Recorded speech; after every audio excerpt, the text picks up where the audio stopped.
Democrats don't speak for me. Speak for me, speak for me. Republicans can't speak for me. Speak for me, speak for me. A bitch ass nigga can't speak for me. Speak for me, speak for me. You coon ass niggas can't speak for me. Speak for me, speak for me.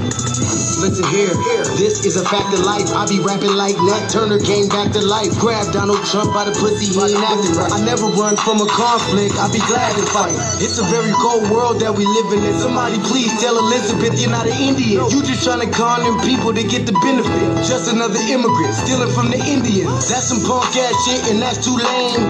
Now we finna step over to Andrew Yang. And you a sucker, you could never speak for black folks. Fake ass candidates, trying to get the black vote. The Democrats don't speak for me. Speak for me, speak for me.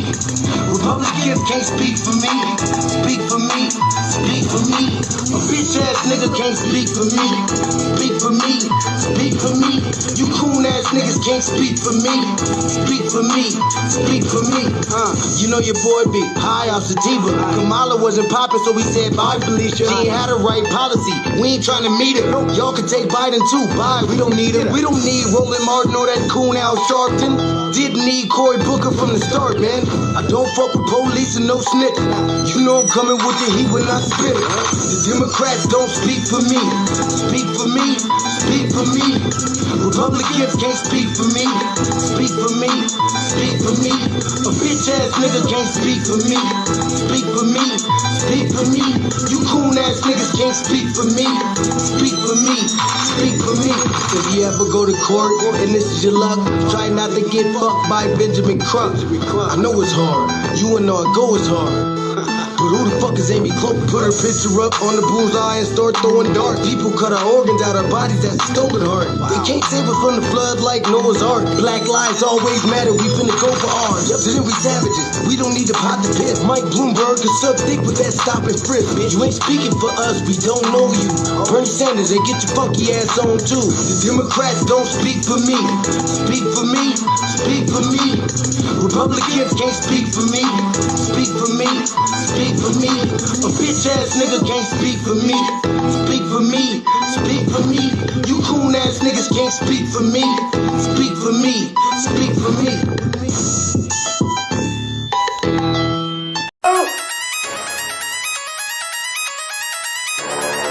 I'm talking about shout going crazy. People going crazy in them motherfuckers. Run that shit back, man. But it means nothing. Nothing about a woman on the day.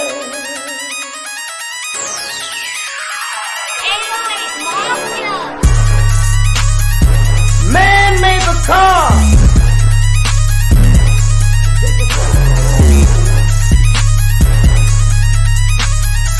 Man made the train to carry the heavy load.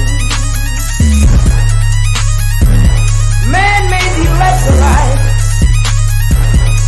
to take us out of the dark. Man made the boat for the water. Like the 7-millimeter. Man thinks about a little bit of baby girl and a baby boy. And man makes them happy.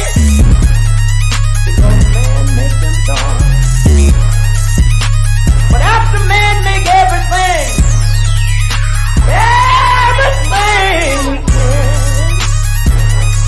do you know that man makes money?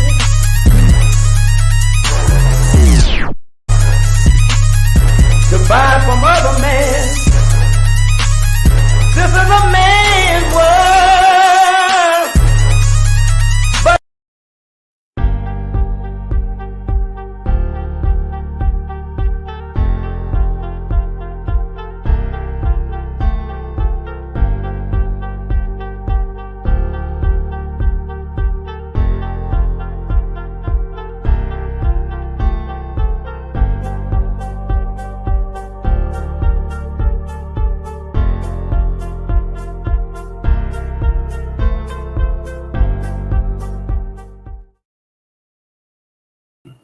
Greetings, Black family. Greetings.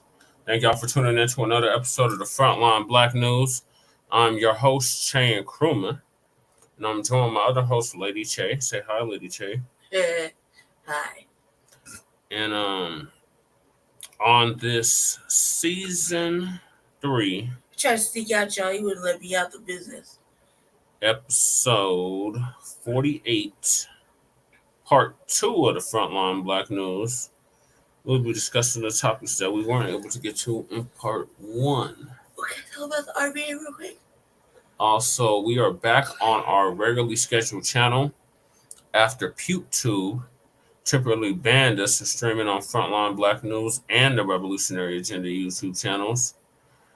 Did you have something to add about that, Lady Che? Goddamn right. So I just did a little show, like a little test show. I ran it real dry, like, I didn't open up with no clips or nothing, because, Google and YouTube, they think that I'm white or I'm Asian and I say so shit, and I'm like, man, they took off 7 of my shows. 7 of my shows. Nobody else's shows. So just 7 of mine. I got chastised, punished. They whooped me 7 times, took off my shit. So I kind of got lost with what number I was supposed to be on. However, I did a 2-hour little jaunt, and it was pretty fun. So I just did that right before. Well, not right before, but a few hours earlier, before this show. So I encourage you to go watch the RBA. I encourage you to watch the RBA. Yeah, make sure y'all check out the RBA on the Revolutionary Agenda YouTube channel, which you did earlier this evening. And we should be joined here shortly with our West Coast correspondent, Shabaka Sankori, who I see is liking all kinds of comments and posts on Facebook, so he should be joining us here shortly. And you have to be in trouble, Shabaka. We on the season 3, episode 48, part 2 of the Frontline Black News, we were discussing Diddy and Wendy Williams destroyed by their media pals. Mitch McConnell announces departure. Glitching Mitch, the one that was glitching and freezing up at the podium. He is now announcing that he's stepping down from GOP leadership after 17 years? Just leave my Mitch McConnell alone. To hell with Mitch McConnell. That's the racist ass piece of shit that said that old Sambo was our reparations. To hell with him. Then we got he announces his departure as Senate GOP leader after 17-year tenure. Okay, Shabaka, I see you liking everything. Come on in. Black homeowners win federal law. Damn, I forgot that. Forgot about the damn brother with the damn Powerball. I guess we'll do that tomorrow. Black homeowners wins federal lawsuit against Cincinnati for excluding them in tax breaks. Yay!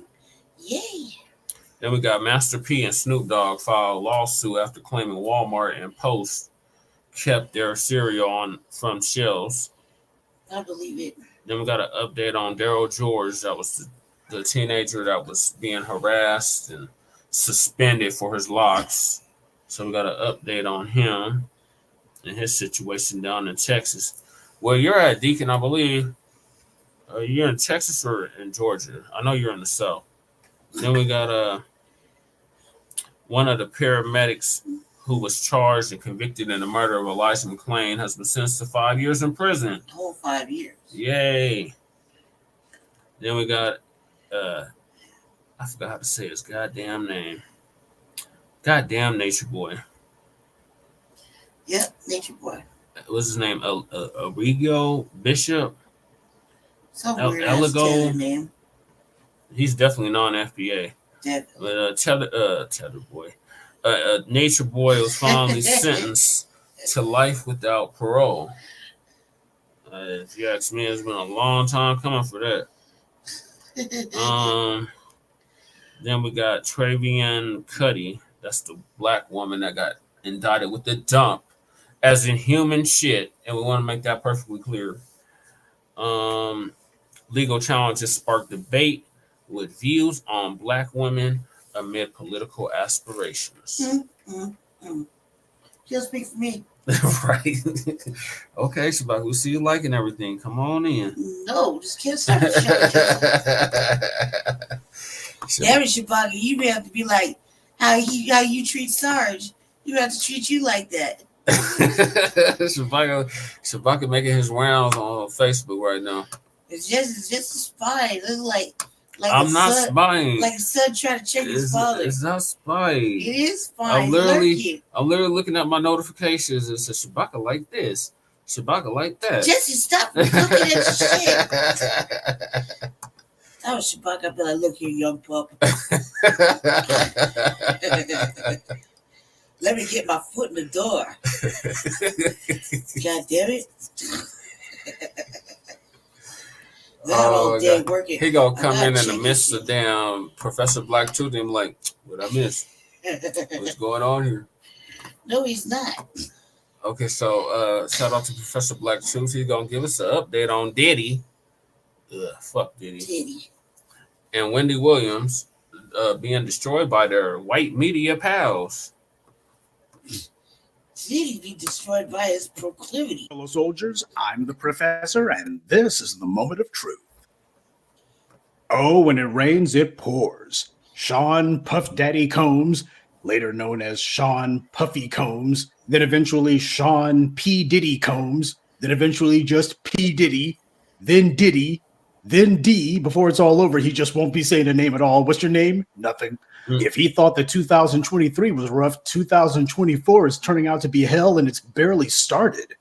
Sean Combs was accused of rape, gang rape, and a million other things last year. And while I have not done a page-by-page inventory of all the charges against him and all of the pages of each of the lawsuits, putting on my just critical thinking glasses here, a number of the descriptions that were given and circumstances described, they could be seen as plausible, though a few of them, they just don't seem to pass the smell test on the surface. Had one woman who was claiming that Puff Daddy assaulted her at one place and then apparently went somewhere else and did it again at another time somewhere else. I started having flashbacks in that case to some of the accusations against Bill Cosby. Not that I put P. Diddy or whatever he's calling himself this week in the same category as Bill Cosby.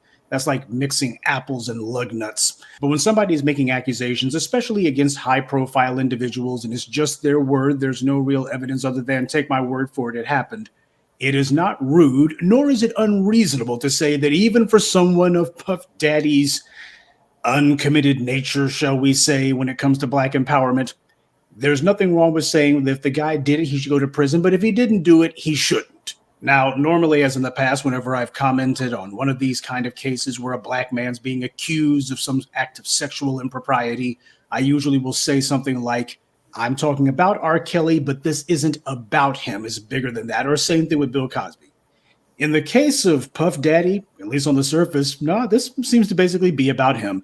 And for the most part, he put himself in the trick bag. See, this is the problem that goes along with a lot of the would-be Black jet setters who call themselves trying to be living that life. And they're out there doing the most to make themselves into the poster child as one of the party people. We are the party people.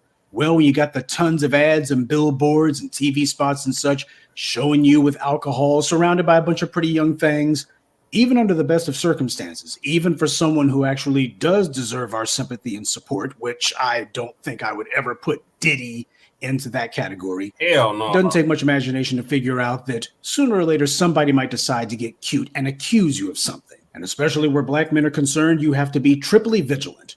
I've said for many years now that everybody knows the fastest way to bring a Black man down is to claim or to show that he can't keep his pants up. Well, that was 2023. Now it's 2024, so things are going to be different this year, right? Of course not. Third verse, same as the first. Seeing as how he works in the music business, I figured that Diddy would appreciate an expression like that. So now, most recently, he's been accused of sexual assault, sexual harassment, drugging, threatening, etc. This time not by a woman, but by a man. A producer from his most recent album says that during 2022 and 2023, he lived and traveled with Diddy. And during that time, apparently, there was when all sorts of serious illegal activity occurred. The producer says that Diddy forced him to procure sex workers and to pressure this guy into engaging in unwelcome sex acts with these sex workers, which is also what one of Diddy's accusers accused him of last year.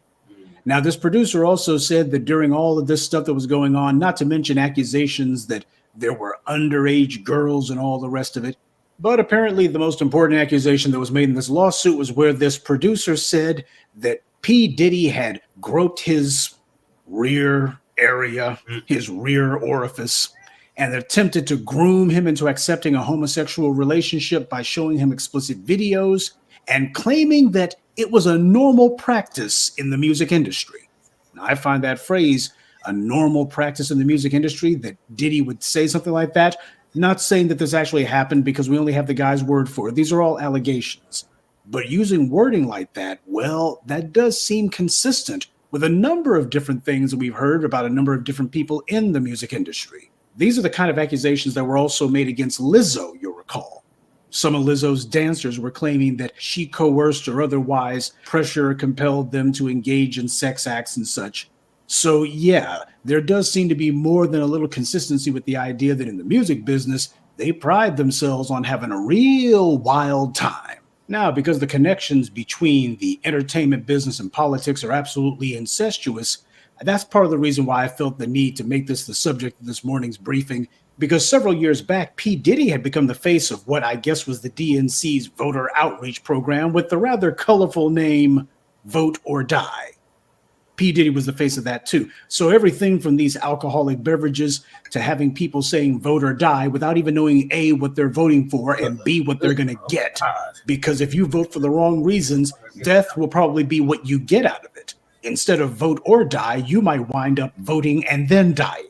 And of course, I think we can all understand the irony. Here Puff Daddy was basically trying to make himself into an ally of the Democratic Party, or at the very least carrying water for what's in their interest.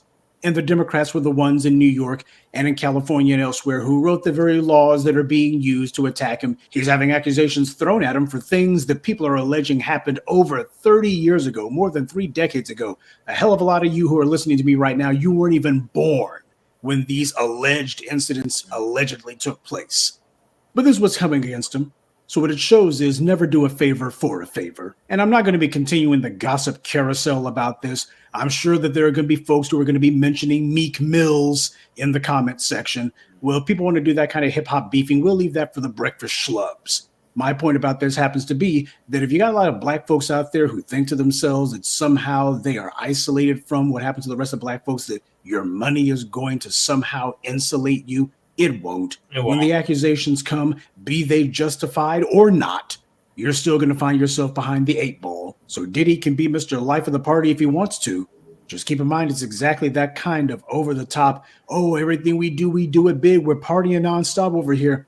That's precisely the kind of lifestyle and the kind of behavior and the kind of reputation that lends itself to these types of accusations. That makes it where people just assume, oh, with all the parties going on and the alcohol's flowing and the pretty young things around, oh, isn't it inevitable that somebody like this would just decide to take it too far? Actually, it's not. But that's not going to stop them from going ahead and acting as if it did anyway. So P. Diddy's getting raked over the coals, but he's not the only one. Wendy Williams, she's also had a rough few years, but 2024 is also looking to be one for the books for her too. Because you see, Lifetime pitched the idea to Wendy Williams' representatives that she should take part in a documentary. They want to make a documentary about her. Where is Wendy Williams? And it was one of Wendy Williams' folk who decided that they were going to say, oh yeah, Wendy, you should go ahead and do this.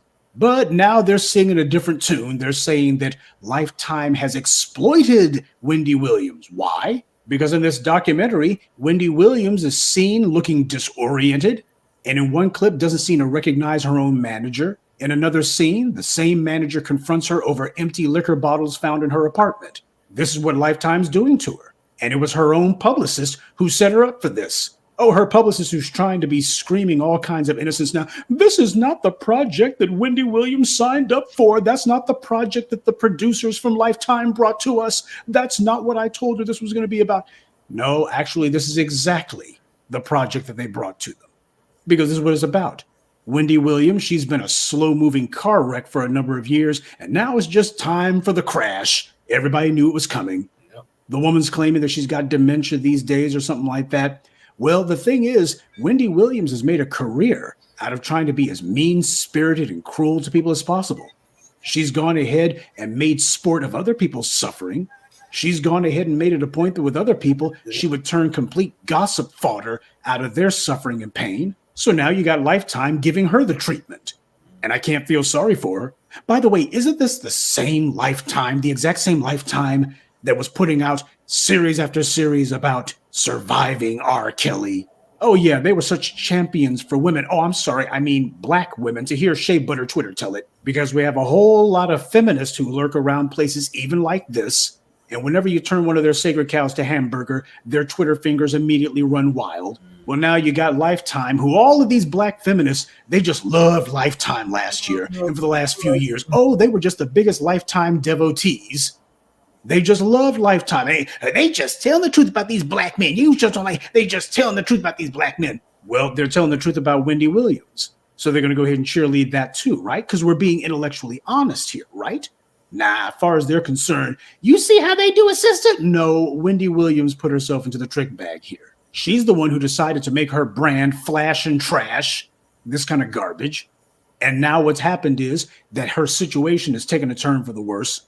And the white media is not giving her any sort of slack. They ain't giving her any room. No privacy here. Hell no. That's when they're running up for the cameras. They're like, ooh, maybe she'll wind up like Anna Nicole Smith before it's all over if we put enough pressure on her. Hey, we know that she apparently seems to have something of a substance abuse issue. Well, we already know that if you put a ton of pressure on somebody who's grappling with substance abuse, they're going to run straight to that bottle or to that needle or to whatever else it is that they happen to be self-medicating on.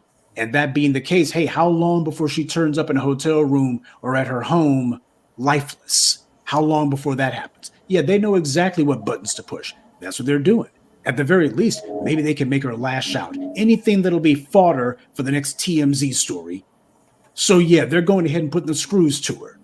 Wendy Williams getting roasted by Lifetime. All of those black feminists who were loving Lifetime because they were going after Bill Cosby and R. Kelly, please don't start hating Lifetime now. This is your station. This is your network. Yeah, you're finding out they don't do white women like this. They're going to go ahead and do this to black women because they were never for black women to begin with.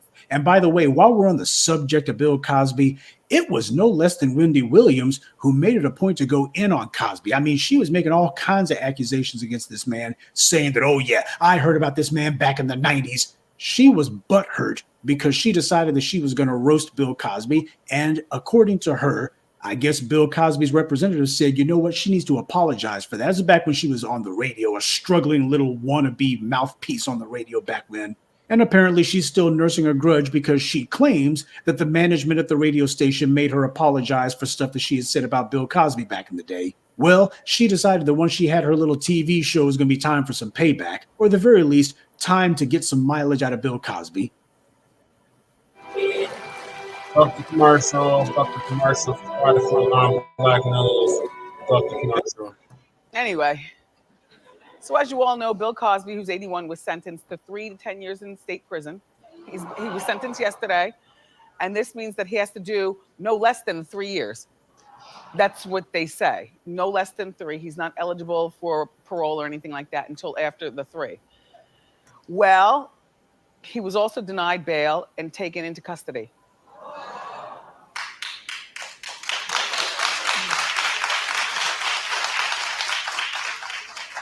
Of course, his wife was not there to support him. You know, she's his foil in all this. You know, Camille knew stuff, and none of his kids were there, which says a whole hell of a lot. Nobody was there for him, and he expressed no remorse.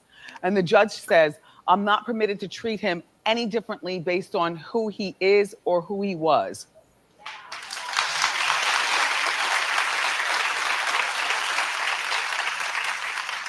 I'm fighting with my mother because my mother feels like he's 81 years old, Wendy. For goodness sakes, he doesn't need to be going to jail. Like, Mommy, what the Methuselah are you? He raped women with thigh gappers, Ma. What are you talking about? See what the woman's saying? Oh, his wife wasn't there with him, and his kids weren't there with him. That tells me a lot, doesn't it? Well, where the hell is Wendy Williams' family at now? You see any Wendy Williams folks around her? Doesn't that tell us a lot? Not to be messy or anything, but Wendy Williams' life has been exploding into the headlines and none of it's been pretty. This woman has had a number of health issues that she's been dealing with for the last few years. There have been people who've been claiming that maybe it was all just an act. If it was, it's a pretty good one she's been putting up. Because for the last year almost, this woman has actually been in a facility that has to deal with cognitive issues. So apparently she's dealing with some real mental issues right now. And the situation got so bad that Wells Fargo, of all entities, they had her placed into a financial guardianship. So what that means is somebody else is controlling basically all the aspects of her life having to do with her finances, even controlling who it is that she's allowed to have contact with. A very similar situation as what happened with Britney Spears. And I don't consider it at all ironic. In fact, it's totally predictable. You got the bootleg media like The Root pointing out that, gee, the judge who ruled that Wendy Williams was going to have to give up her money, the control of her finances and much of her life over to some court-appointed conservator who's going to be controlling every aspect of her life and she can't do anything about it. Oh, now you got the Root saying, well, the judge, there's been questionable investigations of this judge in the past. Yeah, you mean the same way that Bill Cosby got railroaded into prison by a corrupt judge? Now you got bootleg media saying, oh my God, Wendy Williams, she was just railroaded out of her freedom and out of her own money by some corrupt suspect judge. Yeah, when it happened to Bill Cosby, it wasn't a concern as far as she was concerned. That tells us a lot. It happens to her. Now we're supposed to have sympathy for her. She's the one who helped to set this kind of stuff up. When it came to Bill Cosby, she wasn't questioning the judge's verdict, even though it was blatantly clear that the judge had violated the law, violated the Constitution, violated the man's rights. She wasn't concerned about judges doing that then. She liked to applaud it. Oh, Bill Cosby, he got what he deserved. Yeah. Now she's trying to claim the same thing happened to her. And she's expecting people to give her sympathy. Oh, now we're questioning judges. Now, of course, you got this documentary that apparently has documented, got on video, a number of the things that have been going on in Wendy Williams' life. Now, believe it or not, I would actually be reluctant to use the K word, karma, to describe what's happening to her. That's simply because I'm not exactly spiritual like that, believe it or not. But in Wendy Williams' case, I do believe that character is destiny. And when you have somebody who's made an entire career out of being boldly, ostentatiously, I mean, just going out of their way to show how utterly contemptuous they are of other people's suffering, or when other people are getting dragged through the mud, they make it a point that I want to show this person, show the whole world that I think that any of these people, oh, they're all just beneath me. Well, then what happens when other people are being cold and callous about your suffering? Are you going to suddenly then be appealing that I'm a human being? You can't have a standard where you decide that other people are going to be raked over the coals and you make that into fodder. And then when it's your turn, all of a sudden, please recognize my humanity. Because Wendy Williams did not care even after Bill Cosby was able to prove in court that the judge was biased and corrupt as hell. That was a crooked kangaroo court. That was not a trial. That was just a public lynching. Right. And that being the case, Wendy Williams didn't care about that. She was nursing a grudge from years ago. As far as she was concerned, Cosby's fair game. All that garbage that was said about him proven to be completely and thoroughly false. She didn't care about that. Wendy Williams chose to play the fool for the white media. And I'm sure that she thought that that bleach blonde wig that she had on, I wouldn't have bet you she's bald as hell under there. And she's thinking to herself that being the belle of the ball for these little white media executives, that she was on the inside looking out. She was on the team. And they're showing her now, nah, white supremacy loves to do this. They love a joke that takes a long time to pay off. It's part of the reason why being cruel to somebody who they pretended to befriend, that's one of these white supremacists' favorite little pranks. They love that. They love laughing behind somebody's back. And it's like, as soon as this person slips up, oh, we gonna show them. It doesn't matter if it's Tiger Woods or whomever. Oh, yeah, they'll pretend to be your best buddy until you go ahead and have some sort of problems. And all of a sudden they show what they've always thought about you. Yep. So Wendy Williams, she's proven what I've always told you. When white power is done with one of its tools, it breaks its tools. The same way that she was trying to see how much mileage she could get for views and clicks out of the suffering of other people, now it's being done to her by outlets that have a hell of a lot more influence and reach than she ever had. People like Wendy Williams empowered the white media to go in on black people, and it does not matter whether or not the accusations are true or not. All that matters is the accusations are being made. And there's always a couple of unscrupulous Negroes who can always be counted on to just go ahead and say, you know what? I'm trying to climb this little old ladder, so I'll go ahead and do masses bidding. I'll go ahead and be the black person who sells the soap and breaks the ice to go in on this other black person over here. I'm just trying to climb this ladder. It's pretty tough. Competition's fierce. They'll go ahead and play that game too. It doesn't really matter if the accusations are true or not. Where a black person's concerned, all that matters is the accusations being made. And what's Wendy Williams' defense going to be? Notice how nobody's saying that none of this stuff is true. What they're saying instead is, oh, she was set up. This is just so wrong. This is just so wrong. Well, hell, enjoying and profiting from other people's suffering, that's been part of Wendy Williams' brand. She made it her hallmark to have that look of contempt on her face. Whenever talking about somebody that she didn't like, if she says something that's particularly grimy, or she's going ahead and making all sorts of unsavory allusions about the person, she'll sit there with that look as if to say, yeah, we all know that this person's dirty. They deserve this. That. She always did that. Mm-hmm. And now what's happening is being done to her. Yep. And she's looking for sympathy. Is she expecting someone to come to her rescue? Who's going to stick up for Wendy Williams? Me. She danced with the devil, and what she's finding out is that devil don't change. The same white media that she's spent so long feeding and empowering and going ahead and getting other people to clap like trained seals for whatever they wanted them to applaud. Now that same white media inevitably has turned on her because that's what the white media always does. And I'm sure the same feminists who were going ahead and applauding Lifetime, that's right, you just telling the truth about these black men. Now they're going to be the same ones going, oh my God, I can't believe that they're doing Wendy Williams. Like they always do black women like this. Well, they wouldn't be able to do black women like this at all if we didn't have black women helping them do it. Right. And Wendy Williams was one of them. Mm-hmm. This is the reason why when it comes to the white media, it is not some victimless crime to just mindlessly repeat their narratives, to lend your melanin to the white media's character assassination campaigns that they frequently carry out. Right. As Wendy Williams saw it, she was playing the game, but she wound up getting played because that's the way it always goes. Yeah. The white media, white power in general, they'll have you out there being a booster for their political campaigns one moment, and then as soon as you help them get into office, they immediately write laws to put you in prison. And then you help the white media carry out their defamation campaigns against black people, and that's okay because you're getting caked off, so it's all good.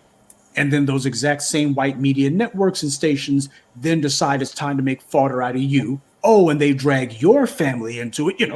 Wendy Williams' son, he says that he never exploited his mother for money. Just even saying that, for them to even put that in there, that's to imply question mark. But then again, that's what Wendy Williams did with Bill Cosby's family, now didn't she? Yep. Yeah, she's finding that those exact same defamation techniques that she used, they're now being used against her. Except unlike Bill Cosby, he still has full control of his faculties. He's not under financial guardianship. Right. He's not at his lowest point where he can't even defend himself. Wendy Williams, though, is.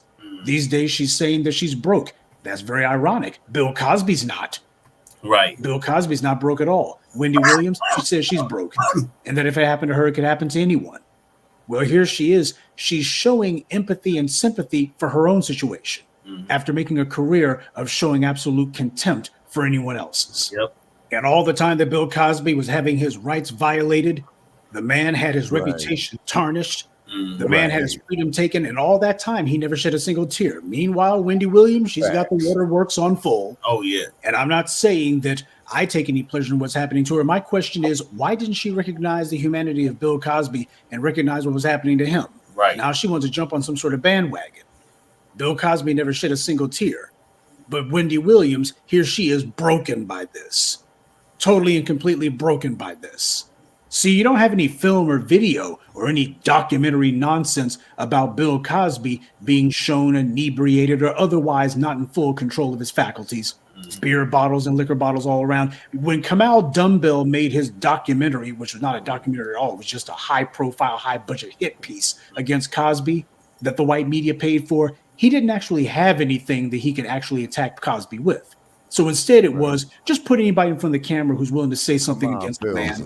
And when you've been in entertainment for decades on end, hell, when you're a high profile black person who's been around for decades on end, there's always going to be a number of people who can be counted on to get in front of the cameras and go ahead and say, you're bad, this, that, and the third, with no evidence whatsoever. They just go ahead and say it.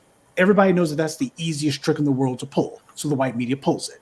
Well, now it's being done against Wendy Williams. And what is she going to say? Is she going to say, give me the benefit of the doubt? She doesn't have a radio show, doesn't have her TV show anymore. So that being the case, she doesn't have her platform. So how is she going to get any of her well-wishers to coalesce around any sort of message? So any of you folks listening to me who are thinking to yourselves that maybe, just maybe, you might want to dip your own toes into the putrid, polluted waters of the white media, well, just take a look at what's happening to P. Diddy and to Wendy Williams. You can go ahead and think the white media is your friend all you want. They'll invite you to the parties up in the hills. And oh yeah, you'll be hearing about these studio executives and movie moguls and all of their wild stories, snorting lines of coke off a hooker's rump and that kind of stuff.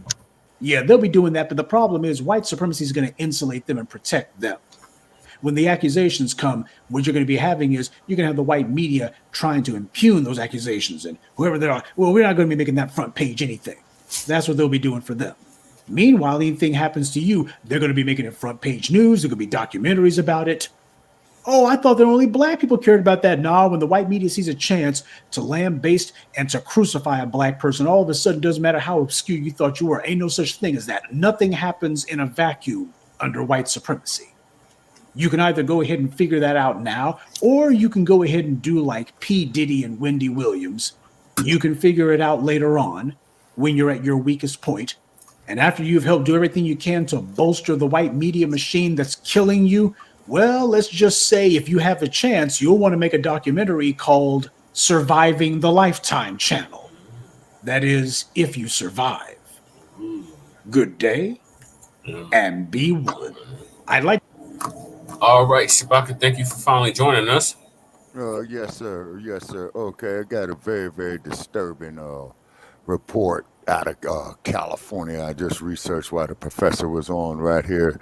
Okay, be prepared to get pissed off. Okay. This here's an article out of the Los Angeles Times. Okay. Undocumented illegal immigrants in California could have a new path to first-time home ownership. Oh, hell Repeat no. that. Undocumented immigrants could have a new pathway to the American dream of owning a home. Okay. Now let me show you something about cohesiveness of other groups as opposed to what we don't have. And I'm not mad at this dude. Now, it pisses me off that they, quote unquote, get this, you see, and don't want to pay reparations. Assemblymember Joaquin Arambula, if I'm saying it correctly, Democrat out of Fresno, introduced California Assembly Bill 1840 last month to expand the eligibility requirement for a state loan program to clarify that loans for first-time buyers are available to undocumented immigrants. Hell no. State loan program to clarify that loans for first-time buyers are available to undocumented immigrants. California state tax dollars, meaning the high fucking price in gas. The California dream, the California dream of all shared appreciation loans program that launched last March by the California Housing Finance Agency offered qualified first-time home buyers with a loan worth up to 20% of the purchase price of a house or condominium. The loans don't accrue interest or require monthly payments. Instead, when the mortgage is refinanced or the house is sold again, the borrower pays back the original amount of the loan plus 20% of the increase in the home's value. The original program was established in an effort to help low and middle income individuals buy a home, but the program doesn't address eligibility based on immigration status. Arambula said the legislature in California sponsoring this bullshit. It's the ambiguity of undocumented individuals, despite the fact that they've qualified under existing criteria, such as having a qualified mortgage. He said in an interview, underscores the pressing need to introduce legislation. Okay. Yeah, you right, Funali. I appreciate you tapping in. I forgot you had something up. Yeah, we got our channel back, so yeah. He's I believe you're a guy. He said also they squatting in empty homes. Right. Exactly. and it's been difficult for homeowners to get them out. Yeah. Well, they got something called a 12-gauge shotgun and a law called trespassing and home invasion in California, treated as such. If Assembly Bill 1840 is passed, it would broaden the definition of first-time home buyer to include undocumented immigrants. Without the explicit status, undocumented individuals may be discouraged or left out of the opportunity to participate. They should get discouraged and left out of the opportunity. We can't even fucking get these goddamn loans. Like, what the fuck, man? Yeah, precisely, man. Seeing it's a fucking insult to our goddamn intelligence.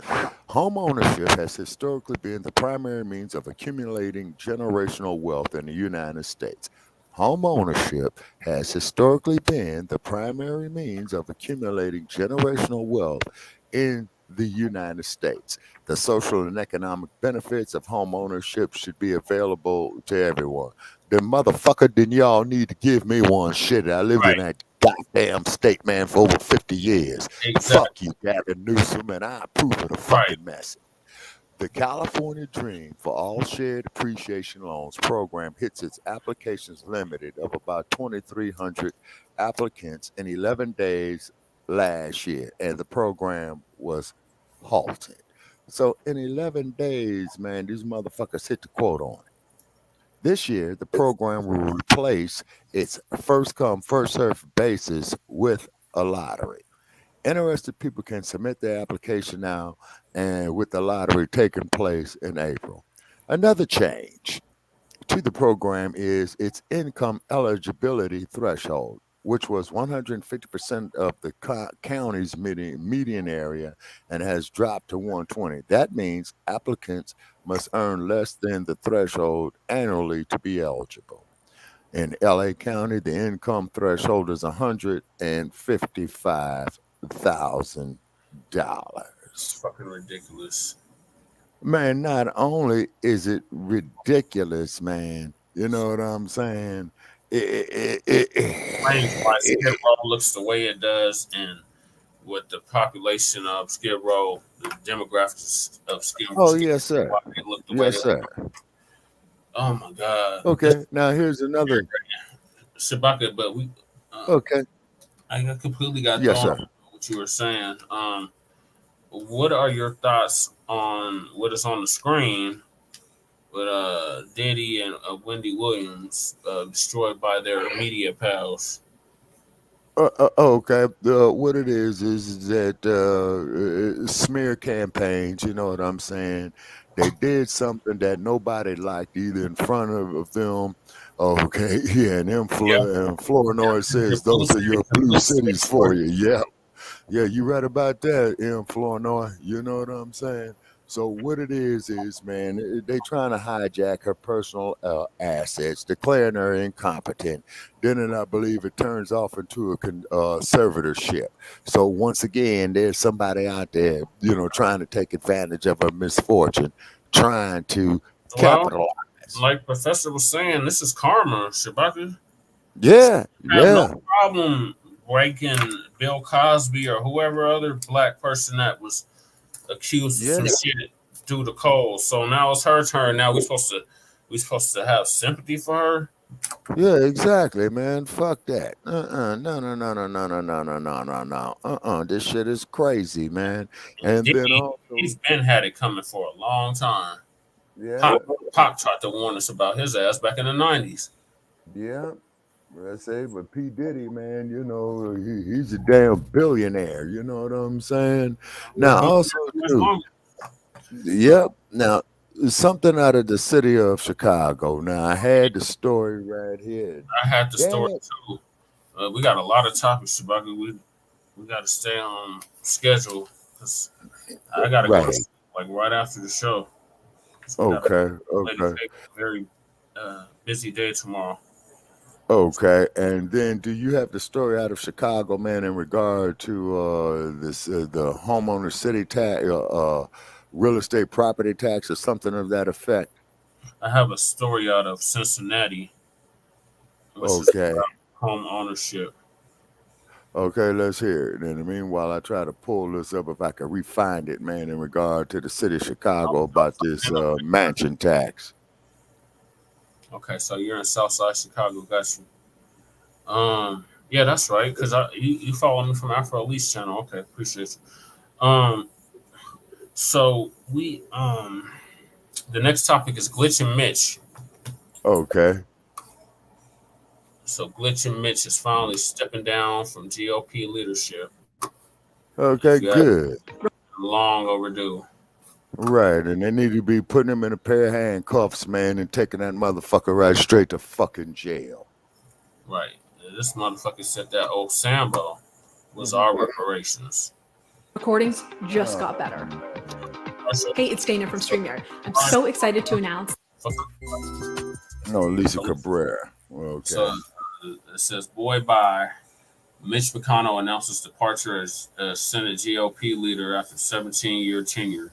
Mm-hmm. Great news. Yeah, great news, great news, great news. Now, if they're only who can book that motherfucker. Right. So Lisa Cabrera is going to give us the rundown. Okay. Shout out to Lisa Cabrera.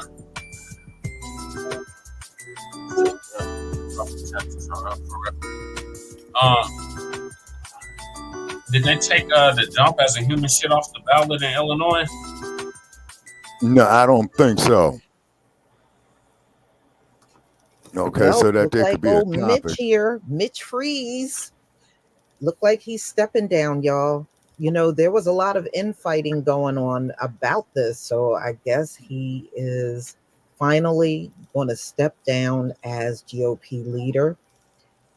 And looks like he'll still be there, just like Nancy Pelosi when she stepped down from being House Speaker, but she's still there in Congress. He'll still be in the Senate. You know, he really should retire altogether. They all want to be. It is not hard to see this man is not in the best of health, you know, but they are conditioned, I guess, to believe they should stay in office until their last breathing day. Until they die, like dying. It's just somebody power hungry. Right. So, and he's 81 years old. Oh my God. Mitch McConnell stepping down as Senate GOP leader, ending a historic 17-year run. So, Senate Minority Leader Mitch McConnell announced he's stepping down as the upper chamber GOP leader later this year, ending a 17-year run that made him the longest serving party leader in Senate history and often the most powerful Republican in Washington. McConnell, who turned 82 last week, announced his decision on the Senate floor Wednesday. He's older than I always imagine a moment when I have total clarity and peace about the sunset of my work. A moment when I'm certain I have helped preserve the ideals I so strongly believe, he said. That day arrived today. In emotional remarks, McConnell reflect on his 40 years in the Senate.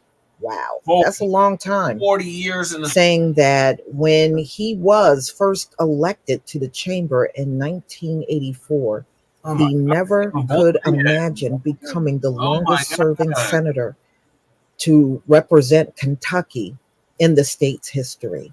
To serve Kentucky in the Senate has been an honor of my life. To lead my Republican colleagues has been the highest privilege, he said, before announcing that this would be his last term as the GOP leader. Yeah, well, if you keep freezing up, I would imagine that is hard to lead anybody. Right, Lisa. So the announcement comes as McConnell grips on the conference has seemed to slip in recent months. And boy, we remember those times he froze and he fell a number of times. Yeah, I think this is long overdue. Yes.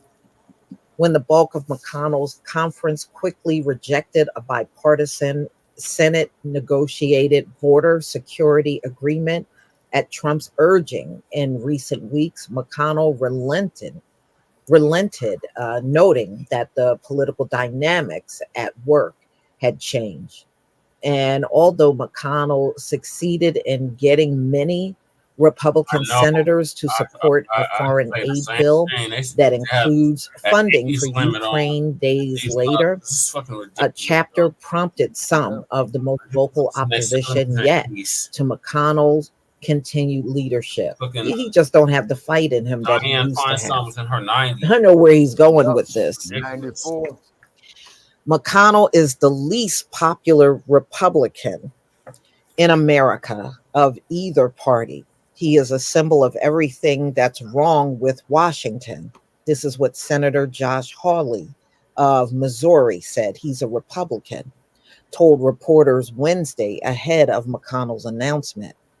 McConnell survived a leadership challenge in 2022 midterm elections, overcoming opposition from a group of conservatives. Well, in his floor speech, McConnell said he plans to remain in his post until the party selects a new leader who would be elected in November and take the helm in 2025. He said he plans to stay in the Senate to finish the job that the people of Kentucky elected him to do, suggesting that he'll remain in the chamber until his term expires in 2026. Man, he's freezing up now. What shape is he going to be in by 2026? Right.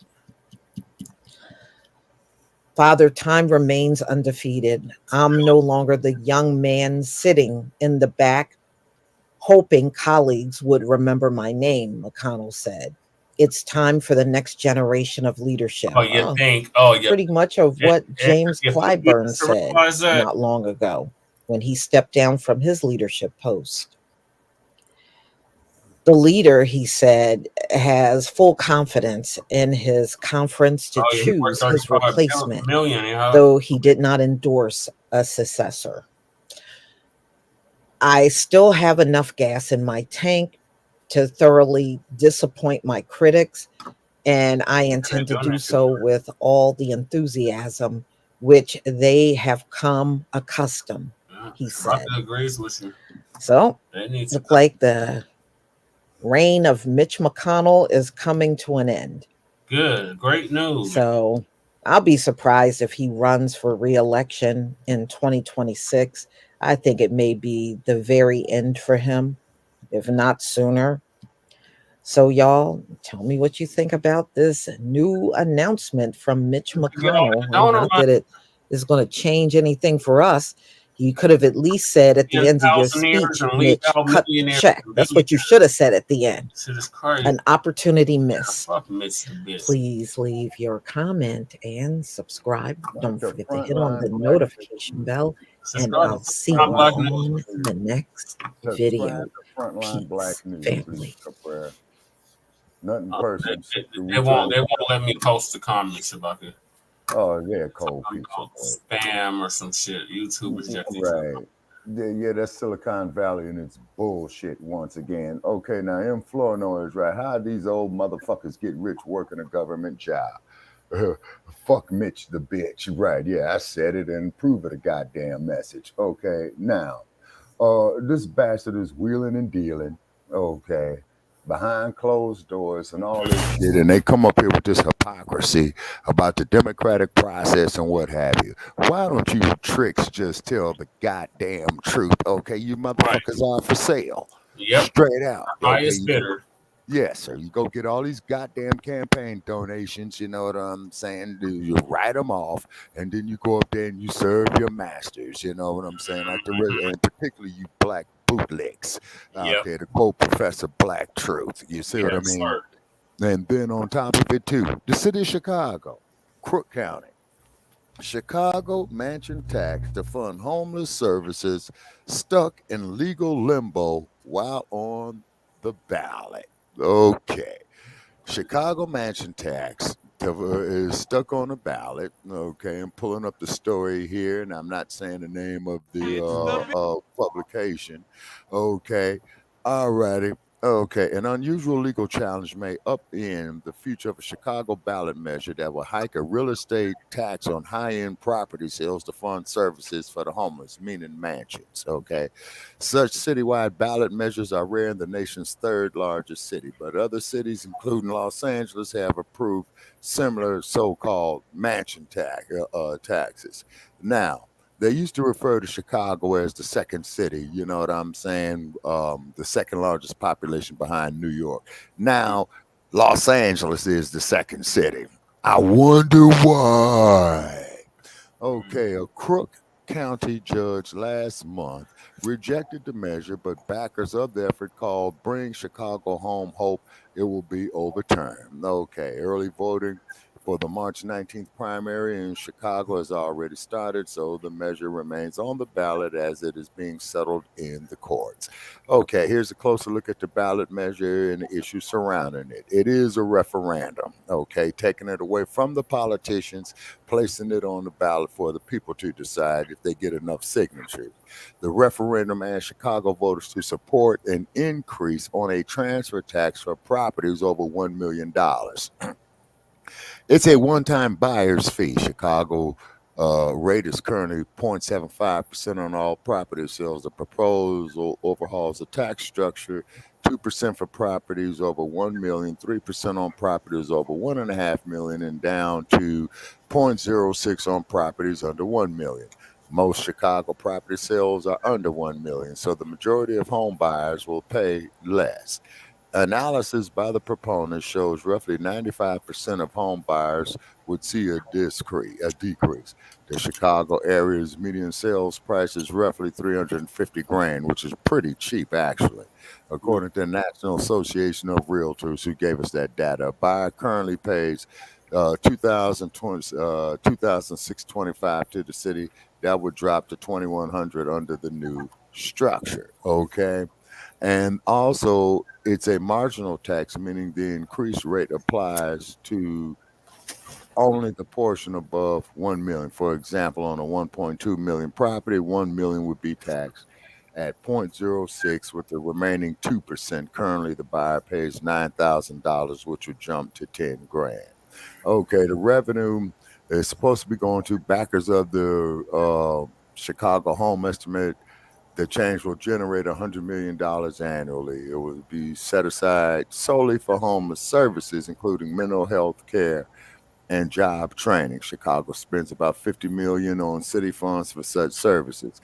Advocates say having a bigger dedicated funding source would make a huge difference, including for prevention. It also allows to move the needle in a way we can't do now, says Doug Schecklenberg, Executive Director of Chicago Coalition for the Homeless. Roughly 68,000 Chicagoans experience homelessness, and racial disparities exist, according to the coalition. Roughly half are Black. The definition of homeless covers people without fixed addresses, whether they're couch surfing or on the streets. Now, this gentleman, Mr. Rogers, age 50, struggled with homelessness for years after serving time for a theft conviction. Not knowing where he was going to stay made it hard to find work. It feels like you're off balance. It feels like you don't know where and when it's time for you to leave or it's time for you to have a bed to sleep, he said. Unstable situations like that creates unstable decisions. And now here's the kicker. About 17,000 of Chicago's homeless population, okay, or 25% are children. That's 25% are children. That's horrible, Sebastian. Yeah, and also too, that's a form of child abuse. Okay. All right. Okay. Now, here's a person here, elected Bay, 66, became homeless at 66 when her husband unexpectedly died from an illness in 2019. They were evicted. It took months to find public housing for the 4 grandchildren she's raising. Family members took them in, but it was far from the children's school. They spent more than 2 hours each way commuting on public transportation, and public transportation in Chicago could be extremely dangerous. Yeah. All right. Real estate groups say the new tax will disproportionately affect commercial real estate as downtown recuperates from a coronavirus pandemic downturn. You see what they doing with this economical shift with this coronavirus bullshit? Vacancies. 33%. Yeah, yes, sir. And No, he then they said said, Chicago's 33% now. mm-hmm, mm-hmm, mm-hmm. Yeah. And vacancies and downtown offices reached a record high at the end of 2023 or What the 23.8%. hell? Where'd everybody go? Yeah, no, what's happening is, man, is that AI is taking a lot of jobs. And then a lot of these businesses, man, are going overseas to have their headquarters and what have you, because they don't want to have to pay wage increases. They don't want to have to pay health insurance. They don't want to have to pay other benefits. You know what I mean? And what have you. Basically saying it's no longer a chocolate city. Yeah, exactly. You know, say it's because Chi-Town is getting invaded thanks to that trick, Brandon Johnson. You see what I'm saying? You know, and then and forget Pelser, Pelser, whatever the fuck the governor is. oh, Pretzler or what have you? Yeah. You see what I'm saying? You know, and Chicago has certain traditions there, as we all know. You know what I'm saying? What So, the hell? man, They done lost like Chicago used to be like what 50-60% black. yeah, exactly. And then not to mention the fact that Chicago was founded by a black man, and Yeah, that's his name. yeah, Jean Baptiste Ponte du Sable. You Yep. see what I mean? You know, and what it is, black family. It's be a problem everywhere we're at. Yeah. Yeah, Obama didn't. He sure Yeah, did. He bailed out the banks, but he didn't help the homeowners at all. Yeah, exactly. And then Obama didn't do shit, you know. Punk ass Ramen Manuel didn't do shit. Yeah, exactly. Yeah. You see, because you know, you got all these invaders coming in here. You see what I mean? They're trying to make Chicago like another LA. Yeah, exactly. Actually, LA is the second largest city population wise, you know, due to the influx of the illegal immigrants, is because LA is only 130 miles from Mexico. Yeah, you see what I'm saying? And, you know, Everything that Dr. Clyde Anderson was talking about is we're seeing it in full effect. oh yeah, and I have to give it to the good doctor, you know, and I hate to say he made an accurate prediction, but I appreciate the doctor doing the research in which his point is being proven. You know what I'm saying? Yeah. And then also too, USA Today reports people are scared. Hispanic community reacts to immigration debate after students kill it. Okay, now here's the deal. These motherfucking immigrants, black family, you need to lock and load and protect yourself at all times. Okay. And then these black ass politicians, all you motherfuckers need to be recalled. Y'all ain't shit. You know what I'm saying? Black talkers. Yeah. I know the caucus. Y'all might as well change your name to the migrant caucus. Yeah, exactly. You know what I'm saying? Y'all don't do nothing for black people. Not a motherfucker. Exactly. And also, too, another story here out of Las Vegas. I'm just pulling up here. NAACP as Las Vegas hosts first event in legal education series to discuss traffic stops. Like CP. Yeah. And they're aiming to highlight and inform our community on various law enforcement and criminal justice topics. The group will hold a series of events within the next few months. The first event discussed traffic stops and what you should do in the event you're pulled over. Members of the community was talking about. Yeah.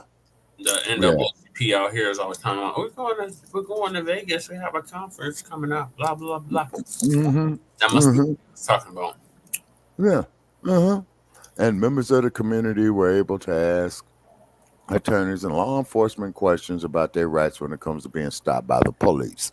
I think it's an opportunity for citizens to come out and be educated on the do's and don'ts, their rights, and just developing more fruitful partnerships so we can all collectively work together as one. a retired law enforcement professional. Man, if that there ain't a case of somebody pissing on your head and telling you it's rain, man, I don't know what it is up. You see what I'm saying? Shut that shit down. Y'all need to shut that whole convention down. Yeah, man. It's disgusting. You know what I'm saying? It really is disgusting. You know what I'm saying? And then here, the old Sleepy Joe, Biden administration considers allowing use of Medicaid funds to house migrants in one Democratic state. Man, they're doing the most of these goddamn illegals. Yeah. Out here talking about we need to vote blue no matter who, and exactly. Biden another 4 years. Fuck no, fuck Biden. Exactly. 2020 was no fucking good. They wasn't gonna do it specifically for black people. Y'all laughed and hee ha ha, kiki kaka, and said, "Oh, anybody but Trump." And here we are. And historically black strongholds are now beyond under siege. Yeah, exactly. You see what I'm saying? This shit is insane.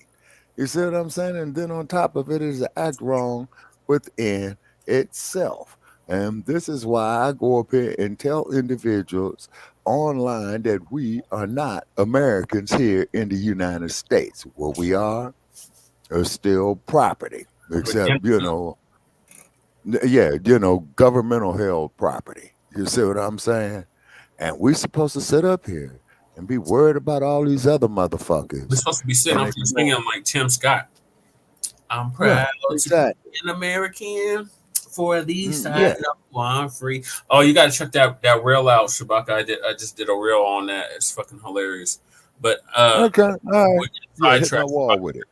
And we got a lot of topics to get to, so I appreciate you sharing the information. Okay. That's much needed information that we need to know, but that was not on the topic list. Okay. Yes, I'm moving right along. So Uncle Phil's gonna give us his update on this lawsuit that these black homeowners did in Cincinnati. Said it won't even take much. Brandon Johnson only won by only 2% against Valles. Valles, yeah, it won't take that much. Yeah, for Mr. Florida, you know what I'm saying. Yeah, Green. I think Green. I don't know if he was a supporter of the sanctuary city shit, but I think Green has some good policies. Mm-hmm. Because I was following his campaign because at the same time he was running, I was running for mayor of Denver. Okay. All righty. Okay. And then also, too, ladies and gentlemen, we are live on our like page of Shabaka's Black Experience Enhanced. Black First Agenda. Huh? Oh, a she. Yeah. Oh, okay. My bad.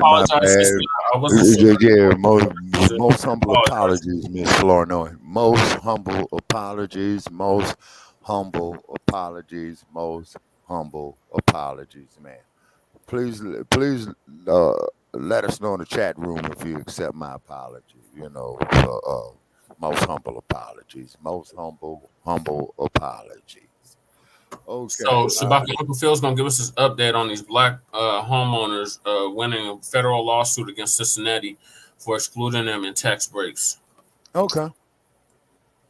Of you before that I can care less about someone not liking me because I'm black. I can care less you call me names because I'm black. I really don't care about it too much unless in certain instances. In the instance of black people obtaining home ownership, business loans, creating businesses in the area of schooling or anything that can harm us on our upward mobility, that's when I have a problem more so with racism or racist judges, prosecutors, police officers, etc. Case in point, this particular story, they say after nearly 4 years, it's a group of black Cincinnati, Ohio residents that saying the city officials have settled a federal lawsuit in which the residents accused the Ohio city of intentionally favoring white homeowners through the way it operated its residential tax abatement program. That doesn't sound shocking at all. I don't know. They say the lawsuit filed in July 2020 claimed the city operated the program in a racially discriminatory way that worsened Cincinnati's racially segregated residency pattern. They said the resident settlement will allow the program to continue provided the city officials make efforts to increase number of Black residents participating. The Cincinnati tax abatement program administered by the city's Department of Community and Economic Development was designed to allow property owners to apply to pay property taxes on the pre-improvement value of their property for 10 to 15 years. They say the program required a minimum of $5,000 in renovation costs to be eligible for the tax reduction, and the lawsuit claimed that this disqualified lower income homeowners who wanted to make modest renovations totaling less than that. Now they said, and I quote, nowhere in the application or approval process is there any consideration by the city of Cincinnati of the degree to which the granting of tax abatements will have a racially segregated effect on the residency program. Now they say the city is made up of 50.4% white and 39.6% Black residents, according to the 2022 census data. Now they say the suit also claimed, they say the program made Black residents poorer as it favored white homeowners, and that's true, applying for tax breaks to offset home repairs. They say according to the what's being reported, they say although the city overhauled the program last year, Black homeowners involved in the suit still accused the new system of discrimination. So city records show that Cincinnati granted 2,640 residential tax abatements for $183 million by the time the lawsuit was filed in 2020, according to the resident's attorney. And so he previously said that more than 53 million of those funds went to the city's wealthiest neighborhoods, which is also predominantly white. And they said that it was reviewed over a 5-year period of data. It said between 2014 and 2018 to find that 2 of Cincinnati's majority Black neighborhoods received less than 1 million in tax abatements during that time. And that's how they keep Black people poor. See, these folks, they make sure to take care of their people and make sure they give them all the tax breaks and government set-asides and programs.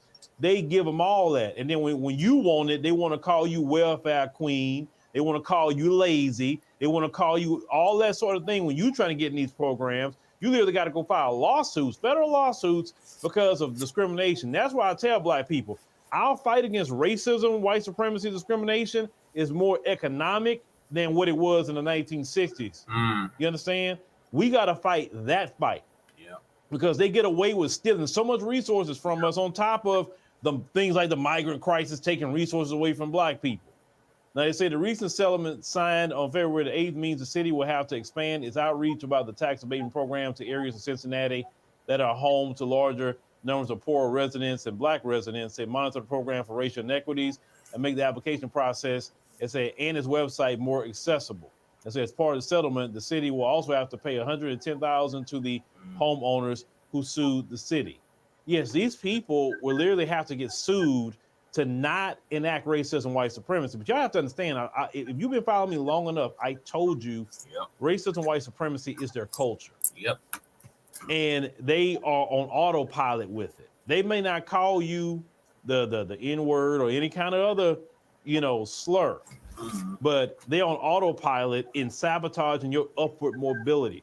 That's why I tell our people, we got to focus more on the upward mobility with economics and the economic discrimination, the economic racism. That's what we got to focus on. That's what we got to attack. And this is why we need our Black attorneys in every major city that our people is in, sitting and waiting and pouncing on that. Right. Having our own research analysis people to be combing through these programs, looking at how many the folks got versus what we got. And if it's not equal, doggone it, we need to be filing lawsuits. Right. Because if you notice something, when we fight back as a people, we get results. Yep. If we don't fight back, we get nothing. Mm-hmm. Every time we are target hitters, we make a way. It always happens. That's why they want to keep us distracted. Mm-hmm. That's why they want to keep us with entertainment. They rather you worry about what's going on with on Club Shay Shay and you focusing on all this money these folks are getting. You understand? That's why these folks will put so much money in entertainment to keep you distracted. Because even during the 1960s, we had our own entertainment, of course, but the focus wasn't entertainment. The focus was empowerment. We have to always think about the empowerment of Black America. Because these folks, if you let them, they will take your tax dollars, give it to them. That's what they're doing. All that money they're giving to them, that's your tax dollars. Your tax dollars should be going back in your communities. And Black folks need every tax break they can get. On top of the But, reparations, but the white power structure ain't gonna let people that happen, Cincinnati Dr. fight Phil. for your money. It don't Fight matter if for they're it. not gonna let That it. isn't right. Gotta do And it you need to be regardless. on Right? them. And if you got to go back to court again, you go back to court again. You should never let off of them and say, I need to audit, see the books. We need the books audited. We need to see how much Why we need to they got versus what we got. Period. Yeah, exactly. I don't care about no minority. I don't want to hear no all lives matter. I want to hear what black folks got. That's right. All I need to hear. And until you give me the same amount as them folks, it's gonna be a fight. Oh man, fuck the commercial. Fuck the commercial. Okay, so that's the next topic. That's how we ended it. Oh, that was a nice way to end this, Uncle Phil. Okay, so what are your thoughts on this lawsuit in Cincinnati? Yes, sir. Go ahead, Shabbat. Okay, and then I see you got a storyline up here. Master P and Snoop Dogg files a lawsuit after claiming that Walmart doesn't want to, and Post kept their cereal from being put up on the shelves. Yep, that's the next topic. Yeah. Okay. Yeah, and Snoop Dogg. Yeah, and they need to sue the shit out of them. They really do. And I would appreciate it, Snoop Dogg, if you out there, and Master P, man. Why don't y'all just simply just buy a chain of grocery stores, man, for the black community? You all could start out there in Compton, man, then spread it in the South Central, man. Take it out there. With that type of shit, Shabaki, you got to go through the city council. You got to go to board of supervisors. Then the state of California, and it's bullshit. Yeah, remember that Nipsey did all that stuff, and you see what they did to Nipsey. So Okay, but if we had more of a solidarity, amongst ourselves, okay, so we need to increase our solidarity for education and for economical development. Okay, it's because you could best believe is that the goddamn county of Los Angeles and the fucking state of California is going to get these illegal motherfuckers, man, more opportunities to start their own businesses, and the first goddamn place they're going to set it up, man, is in the black community, just like what the fucking Koreans did. Yeah, Shabaka, it's just like Dr. Claude Anderson said, they're setting up the buffer class. Exactly. Buffer class to have financial stability. Yes, and sir. A leg up over us. Yes, sir. And then what they getting ready to do, man, this is my prediction, and I hope to hell that I am wrong about it. Within 5 years, brother, they're about to go up here and decorate this fucking desert out there in San Bernardino County. You know what I'm saying? For these internment camps. Now, what it's going to be is you're not going to be interned because you did a crime. You're going to be interned because you're going to be. You're going to be interned because you're going to be, and Walmart is a shitty retailer, period. That's right. Okay, and then you're going to be interned because you're black, but they're not going to tell you that you're black, but you're just going to have to look at it. Now, here in the goddamn state of California, where black folks make up, man, less than 18% of the fucking population, but they're damn near making half the homeless. So they're going to criminalize you for being homeless. They're going to have motherfucking bootlicks like Karen Bass, Butler, the U.S. Senator from California, local black politicians. You see what I'm saying? Oh, yeah, something needs to be done with these individuals. They're despicable. They're a disgrace and what have you. And then they're letting all these fucking migrants come off in here. They even want the damn migrants to be the goddamn police in Los Angeles. Also, they trying to the police in Denver too. Oh yes, sir. So the fire and the firefighters. Okay, to set a trend on that. They got a bill on that shit tomorrow. That's why me and Lady Che got a real busy day tomorrow. Okay, and be sure to telegraph it. I mean, not telegraph it, televise it as well too. Oh yeah, definitely Chicago. Yeah, they trying to do that shit in Chicago too. Chicago too. Yeah, okay, Miss Flournoy. Yeah, you're right. But let's be real, folks. The Chicago police, Chicago politics is corrupt. You know what I'm saying? They're known for it. Okay, they got certain traditions there because, after all, it was the home of Al Capone for many, many years. Now, Los Angeles. What Los Angeles is going to do is they bullshit right there. They're going to get rid of Karen Bass. They're going to put up like they had Antonio Villaraigosa. Okay, they're going to make all the local legislatures there, Latino or Spanish speaking or what have you. Okay, so who they're going to be targeting? once again, it's going to be the Black community. Okay, what they're going to be doing with the Black community? Okay, they're going to be experimenting on us. Okay, as we already done numerous stories in the past on. Also, too, they're going to be attacking us. You know what I mean? And what it is, Black family, in this election year, we got to get this cohesiveness back. Okay, we need it desperately. Now, the generations, Brother Paris, after me, have been not told about the effect, of Black solidarity. This is why they come with all this all-inclusive bullshit. You see what I'm saying? Because they want us to believe that the only way that we can progress is to be all-inclusive. And this isn't hatred. We just need to guard our self-interest, just like these other groups guard their self-interest. I don't have a problem with it. You see what I mean? And then also, too, and tell white America about themselves, particularly in this election year, about the rape and slave trade and pedophiles on a plantation system. You see what I'm saying? And to let them know that, hey, man, this all-inclusive shit ain't working. We got to do something strictly for ourselves, okay? I mean, look at all the Black talent that got stolen in Hollywood and what have you. You see, that's why we did the live feed over there about 2 years ago, Brother Chet. Yes, and if you could pull that video up out of your archives, please share it. We're all over the place tonight. I'm sorry. Thoughts on what happened with Cincinnati with the homeowners with the lawsuit? Okay, well, the lawsuit is wrong. Once again, is that they are targeting Black homeowners to kill Black homeownership. They're trying to target Blacks to kill their political influence, no matter how much they coon or sell us out down the fucking river. And what it is, ladies and gentlemen, is that the United States of America wants to eliminate Black people. Period. It is genocide. Malcolm X has said shortly before his assassination that the United Nations needed to be, the U.S. needs to be brought up on human rights violations in the United Nations. But however, the United Nations are nothing more than puppets for international white supremacy. You see what I mean?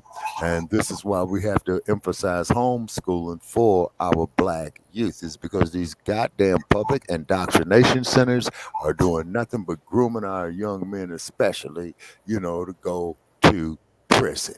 You see what I mean? And then just like with the Joshua syndrome. Okay, we got to stick on top of shit about yourself. Yes. So congratulations on the Black families for winning their lawsuit against these predatory lending fucking banks and whatever in their city of Cincinnati. Right. But it sets a precedent across the nation that you can't keep doing this shit to us. And yes, sir. Not gonna have no repercussions for it. Yes, sir. Finances. Yeah. Yeah. And so moving along, we're really pressed for time now. Okay. We got Master P and Snoop Dogg filed a lawsuit after claiming Walmart and Post kept their cereal from the shelves. So again, this is Uncle Phil. I'm not gonna be able to play the whole video because it's extremely long. But I'm just gonna get to the gist of it. Okay. So,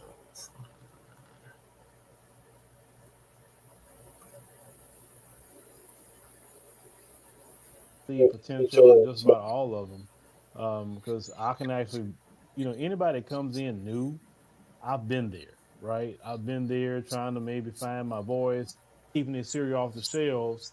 Well, I want to play what one of our brothers is going to say. I'm going to get to all the details of this, and then I'm going to go into why I said what I said on this, caption below. All it is. Let's do this up, and then we'll follow behind that. If you've ever stuck your toe in a gym, and you've probably seen people drinking whey protein. The whey's become so popular that it's actually expected. Black news. So listen, man, I'm honestly starting to believe that these people are SLOW. Because there's no way that y'all are literally sitting here filing a lawsuit because these people won't put your cereal on the shelves. Why do y'all always gotta beg everybody? Like, if y'all can start your own brand cereal, what's so hard for Master P and Snoop Dogg to start a mom and pop grocery store? That's what All the black people gonna come to it just because it got y'all name on it. But y'all over here getting Attorney Crump to damn do a lawsuit for y'all against Post Cereal in Walmart. Why not just start our own stores? Right. Why sue them for somebody who don't want to put it in the store? You're begging them to put your stuff on the rack. Why? Why not just open our own stores, our own grocery stores? Right. You can open a store just for selling cereal. You don't think we'll come and buy it? We're going to buy the hell out of it.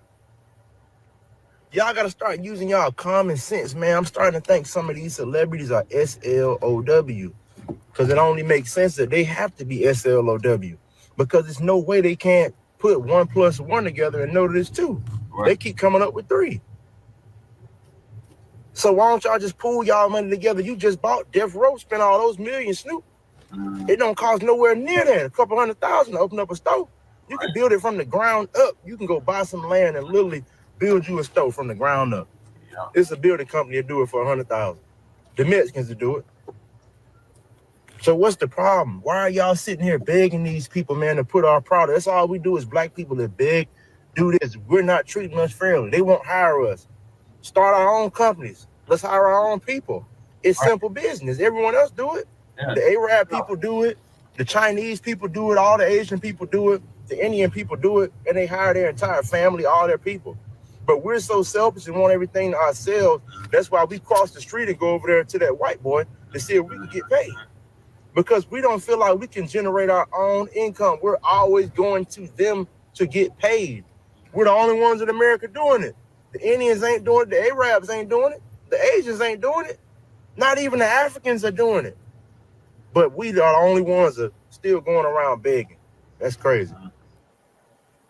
All right. So our brother came up with a lot of good points. But let me go on and go through the whole information before I say, what I need to say about this situation. So, of course, we know Snoop Dogg and Master P filed a lawsuit against Walmart Incorporated and Post Consumer Brands for allegedly keeping their cereal from the shelves in an attempt to sabotage their brand. They say in a lawsuit filed at that time on a Tuesday, they said attorneys outlined that in 2022, Calvin Brodus, Snoop Dogg, and Percy Miller, Master P, created Brodus Foods. They said to help provide affordable, high-quality breakfast foods, including Snoop cereal. Now, I saw in the chat just now, some people said that the ingredients was horrible. I need to pull up the ingredients. I'm gonna have to do that after this so I can actually see what was actually in it in real time. They say the suit alleged that when Brodus and Miller approached Post, the folks, the company attempted to buy the brand outright. They say the two rappers rejected the offer. They said believing it would destroy the whole purpose of leaving the company to their families. Okay, so Post, what they wanted basically, they wanted an NIL deal with them, basically a name, image, and likeness deal. So you bring me this cereal, let me buy it off of you, and we market it the way we want to market it, use your name, image, and likeness on this, and then we're going to make billions while we pay you probably a couple of million. So I understand why they rejected it. They say still according to the suit, they say the company pretended to be on board with the goal of Brodus Foods. Excuse me. I say in December 2022, the rappers and Post entered a partnership promotion agreement in which Post would manufacture, market, and distribute and sell Snoop cereal. It said, however, while the cereal was launched in Walmart stores last July, the lawsuit alleged that within a few months, customers could no longer find the cereal on shelves. Instead, the suit says, stores in 20 states kept boxes of Snoop cereal in their stock rooms coded to not be put on shelves. Now, I used to work at Walmart a long time ago, and that came directly from Post. That didn't come from Walmart. I'm telling you that right now. Because a customer would say, hey, we're discontinuing this. Don't put no more out. If it comes in, any shipments, send it right back. Or they'll say, pull this off the shelf. Those of you who worked at Walmart before, you know that happens. So it was the same people they was in so-called partnership with. They're not gonna do they that. told Walmart to take that mess off the shelf. They say the boxes have been in stock rooms for months without ever being made available to customers. They say the suit alleged. They say the lawsuit also alleged that on his website, Walmart raised the price of the cereal to more than $10 a box. Once again, Post was behind some of that too, because Post will not allow Walmart to overprice their cereal to that point. Now they say, but the diabolical handling of the brand didn't stop there, according to the lawsuit. They say Snoop cereal was reportedly placed in unconventional sections, including the baby section, and sold at heavily discounted prices. They say the result was financial losses from the sale of Snoop cereal. They say the two rappers are now being represented, of course, by Benjamin Crump. They say in a press conference, Crump said the company's actions are in blatant disregard of a Black-owned business, but is it in blatant disregard of a contract? I get the Black-owned business part, but how you gonna get the paper is it a breach of contract of what these people did to them? Was it in writing where they put in the cereal, how long it's going to be there, like what was the details there? Because if it was like details that, hey, you got to put it in this store, you got to put it in this place, like with contracts, it has to be so detailed so people won't pull a stunt like that, right?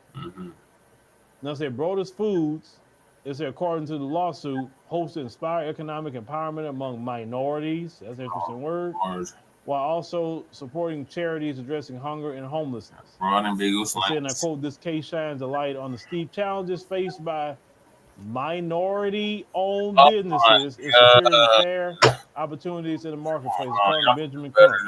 Any Black person is using the term minority-owned businesses, minorities. I just shake my head at this point. Now, you know, Benjamin Crump, you know better than that. You know what the temperature is. We don't use the term minority. We say Black. Right. Black owned, Black finance, Black. That's what we say. They say in a quote to the actions by Post Foods and Walmart demonstrate cynical disregard and exploitation of minority entrepreneurs in the world. I'm only quoting what he's saying. They say in the statement, they say Walmart spokesperson said the company values our relationships with our suppliers. Exactly. And we have a strong history of supporting entrepreneurs. That many factors affect the sales of any given product, including consumer demand, seasonality, and the price, to name a few. They said we will respond as appropriate with the court. They say once we have served the complaint. Our post-consumer brands pointed to a lack of interest from the public in the cereal. They said post-consumer brands are excited to partner with Brodus Foods. They said we made substantial investments in the business. They said we were equally disappointed that consumer demand did not meet expectations. Okay. But if you go back, Post did not want to partner with them. Okay. They wanted to buy it outright. They say, well, okay, we can't buy it. Well, let's do a partnership deal.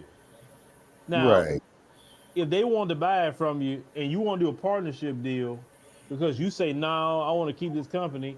So what Post and Walmart did together, they conspired to sabotage you. And that's what they did. So I get why you're actually suing. I get it. I get it 100%. But it's a but. Can we talk business a little bit tonight? Can we talk just a little business, ladies and gentlemen? Let me go ahead and put my screen up so I can actually see y'all comments as I'm done, looking at the things I need to look at here. Just give me a second. Let me get y'all up on the screen here. Okay, he's just going over the comments now. All right, so Shabaka, what are your thoughts on this lawsuit that Master P and Snoop Dogg are filing after claiming and Post? Okay, in first place, I hope that they win the lawsuit. But what it is, if they're gonna have the cereal, you know what I'm saying? I'll give them a play. They got to control all the production and distribution of it. Okay, they got to control the farms of where they're getting the raw materials from for the cereal. Okay, they got to have the workforce in it 80 to 90% Black owned. You see what I mean? And then, when these other groups come up there to buy it out and all that, to infiltrate, to separate, you see what I'm saying, to divide the house within, you got to keep the solidarity together, particularly with Black entrepreneurship. You see what I mean? Right. Also, too, as some of the other entrepreneurs were saying, reach out to Africa, man. reach out to Africa. You see what I'm saying? And when I'm saying reach out to Africa, I'm not talking about, colonist or neo-colonialist, bypass them motherfuckers all at once, okay? And what it is, Brother Che, is probably going to take to have any significant change on it, man, until you get about off in my age group. And by then, I'll be gone. You see what I mean? And what I mean is that we got to control on resources as far as the raw materials. We got to control on resources as far as getting the products out and the services to the general population, is because all these other groups coming in and take our goddamn resources. So fine, let's go get their fucking money. You see what I mean? And let's set up the okay. And Sister Flournoy is saying exactly. I heard that Walmart has a practice that they tell you how they're going to produce the product. In other words, if you want quality products, Walmart says no. Build it cheap or go away. So yeah, Sister is right about that there, Miss Flournoy. And what it is, this is what I mean by we got to control the factors of production, from pulling it up out the ground, the raw materials on agriculture, okay? Also, too, 4 factors of production: land, labor, capital, risk management, okay? The labor, put our own people to work first. You see what I mean? Right.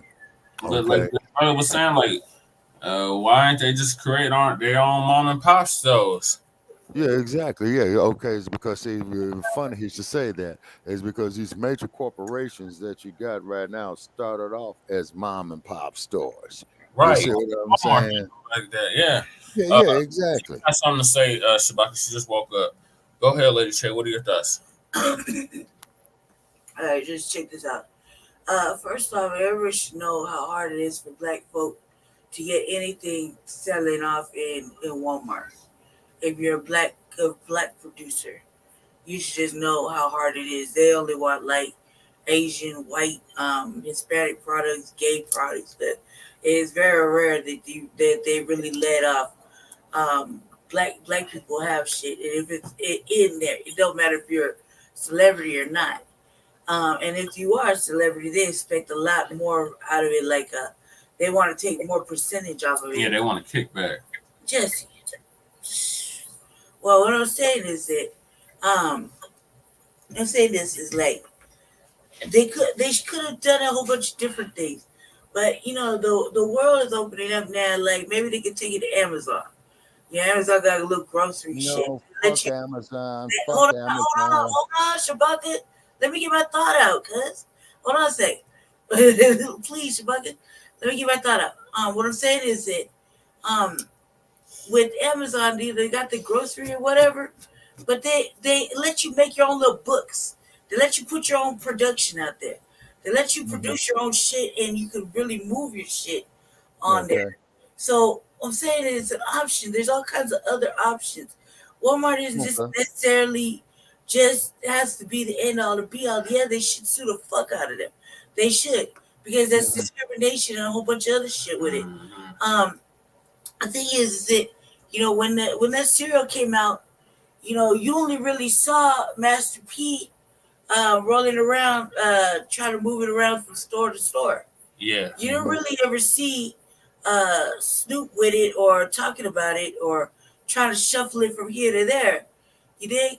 So it became like, it just became really, if you look at it from the outside looking in, for a stranger looking in, it just seemed like Master P was the only one doing the work for it. And it kind of seemed one-sided. You knew it was a him and him product. Yeah. You see what I'm saying? And that didn't seem fair or right either.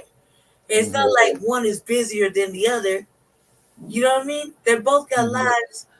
One suffers more than the other. You know what I mean? If you really want to look at it that way. Master P suffers more than Snoop does,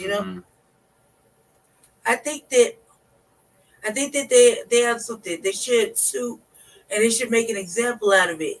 Because what happened is it's sabotaging, yeah, definitely. It's discriminative, yeah, definitely. It's fucked up, yeah, definitely. But there's a way they can do better with this product that they really believe in it. And motherfuckers saying that their ingredients are shit or crap. You got to think about First of all, it takes a real brave motherfucker to want to make a cereal for little kids, especially when there's no cartoons coming on in the mornings. Yeah. Right. You think the world has changed now, so it takes a real brave motherfucker to want to sit down and make a cereal, expecting a family to sit together when there is no such thing anymore. You know, motherfuckers just hurry up and shove their kids off onto the bus and pray that their kids have a meal of some sort of throughout the day as they go on to do other shit or fuck off or whatever they're doing nowadays. You know what I mean? So the days of a family sitting together eating cereal in the morning, man, that's a long time. Yeah. You know what I mean? Sister said they the first. Yeah. So it takes bravery. And I really think that this is like one of those things where they can just dust off and try again if they want to. It seemed like kind of like a headache, and it really looked like from the outside looking in, it looked like Master P was just doing all the work. You never heard Snoop talk about it. You never heard him talk about it at any point. I mean, I see more production come out of E40 than I do out of Snoop. Yeah. You know what I'm saying? So I feel like it's kind of one-sided. He was carrying it all, just from the outside looking in. And I saw him walking through the parking lots with a box of cereal. You mean from Snoop? Yeah, I see more production coming out of E40 when he makes items of drinks and food products and shit. Right. Versus Out of Vallejo. Yeah, first Snoop Dogg, if he ain't doing something with fucking Martha Stewart, he ain't doing shit. You think? I don't see any real productivity when it comes to food or anything like that. Home items and shit like that. When it comes from Master P, of course you can see Master P getting excited about some shit. He's doing something other than music. And here you go. You know what I mean?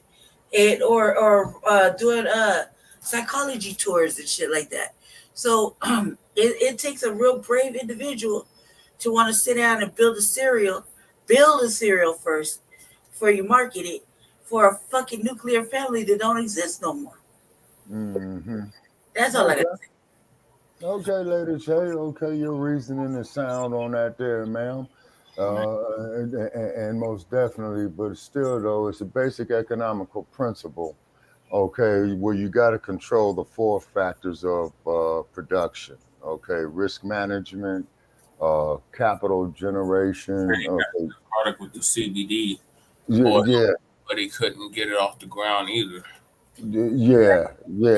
Other resources, you would think that the people would believe in them more to help push their product. You know, they got plenty of resources and plenty of capital behind them that this wouldn't really be an issue. But there's somewhere in the link of their resources that don't want to see them succeed. Because if they wanted to succeed, then people would believe in them and make them succeed like they do with everything else. Right. And then too, but you also too, Lady Che, you got to keep in mind is that you got these damn multi-trillionaires, you know, like your Elon Musk and what have you, that have an inbred hatred of black people's progress. Is because if Snoop Dogg and Master P were to make a success and start competing with Post and Walmart and what have you, and then you had other black-owned businesses putting their own people to work, do you know what would happen to the U.S. economy, ma'am? It would crash. You know it. You see what I'm saying? And this is the more reason why we have got to set up, you know, dealing with those on the continent. You see what I'm saying? As far as commercialization and Pan-Africanism is concerned. But however, just like Brother Che says, we can't be the only ones in the U.S. discussing it. Them cats on the continent of Africa, they got to get with it as well, too. Is because, see, they are neo-colonialists, and they own the puppet strings of them damn British, them damn French, them fucking Belgians and what have you. You see what I mean? And then if you ever saw the film Serafina, okay, let me see. What year was that? That was okay. That day was before you all was born. That was in the early 90s. Yeah, but we were born in the 80s, Shabaka. So okay, yeah. Serafina came out 1992, I believe. I was okay. Yeah, if memory serves me correct, I may be wrong. Okay, but what it was is that South Africa generates so many raw materials. You see what I'm saying? Okay, and sister is saying right here, yeah, they probably don't have the right people around them or the skill set to find the right ones. Okay, Miss Flournoy. Okay, There's a and that's problem what. in the link, like, and I think is there a real problem in the link where jealousy is an epidemic, you know. So if motherfucker don't want to see you succeed, I guess I should start out. My first point was there are two black men trying to provide something to youngsters or young people, anybody who likes cereal. Personally, you know what I mean. I like cereal, but they try to provide something to the public, right? And another thing is they could have done was with all the fans and all the people they have, they could have ran little contests. They could have sent 1,000,000 boxes out to all kind of fans and had them eat it and do little live reviews. You know what I mean? You're right, Lady That would J. have helped them out. I give you that. Marketing research. Yes, ma'am. You're Yeah, they absolutely could have correct done that. about Would have helped them because the more the public wants something, then Walmart and them got no other choice but to buckle down because this is a product that the fans want, that the people want, and when the people want something, they just gotta say, look, would you carry this in your stores? There are a lot of motherfucking mom and pop shit, especially out in Cali, and especially in Louisiana. Right. You know, there's a lot of mom and pop stores, little restaurants and things like that, and little schools where they could have took it to the school and provided it as like free breakfast. You feel me? So there could have been a whole bunch of things done, and they could have done it themselves because nothing says you give a fuck more about your product than walking it in somewhere by yourself. You know what I mean? So and that would have showed the people that are behind them. And like, you don't believe in me? That's cool. Fuck you up. I believe in this. We believe in this, and we gonna push it like this because before then we were slanging fucking mixtapes out of trunks. Right. So what's the difference between a mixtape, a fucking pair of shoes, a suit, or a box of cereal? You dig? Well, hey, go over there to the Slauson Swap Meet, Lady J, over there off of Slauson and Western Avenue that you're familiar with in Los Angeles, and that's exactly what you got over there. Everybody's out there, in the damn parking lot selling everything. You know what I'm saying?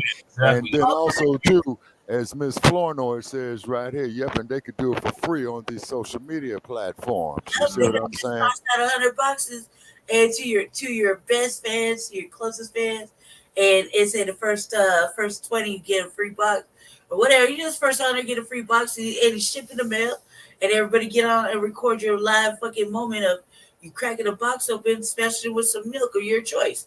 You know what I mean? Right. And Mad Dr. D had said to do something like that there, similar, not so much with Snoop Dogg and Master P, but Mad Dr. D was saying that there, before he transitioned a few years ago when we first started this platform.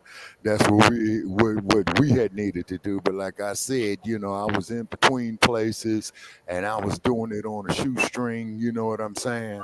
And although we're getting more and more stable right now, so it takes some work. You got sweat equity, what you got to put in there to it. But I appreciate what Snoop Dogg and Master P is doing, and not only for cereal, but do it for produce. Also, to do it for household products. You see what I'm saying? Right. Yeah, and they got the revenue to do it, so I appreciate them, you know what I'm saying, coming up with the concept of doing it, because you see, this is all what these old white entertainers do. You see what I'm saying? With their money out there in Hollywood and all that shit, you know, and then set up our own black film production companies, you know what I'm saying?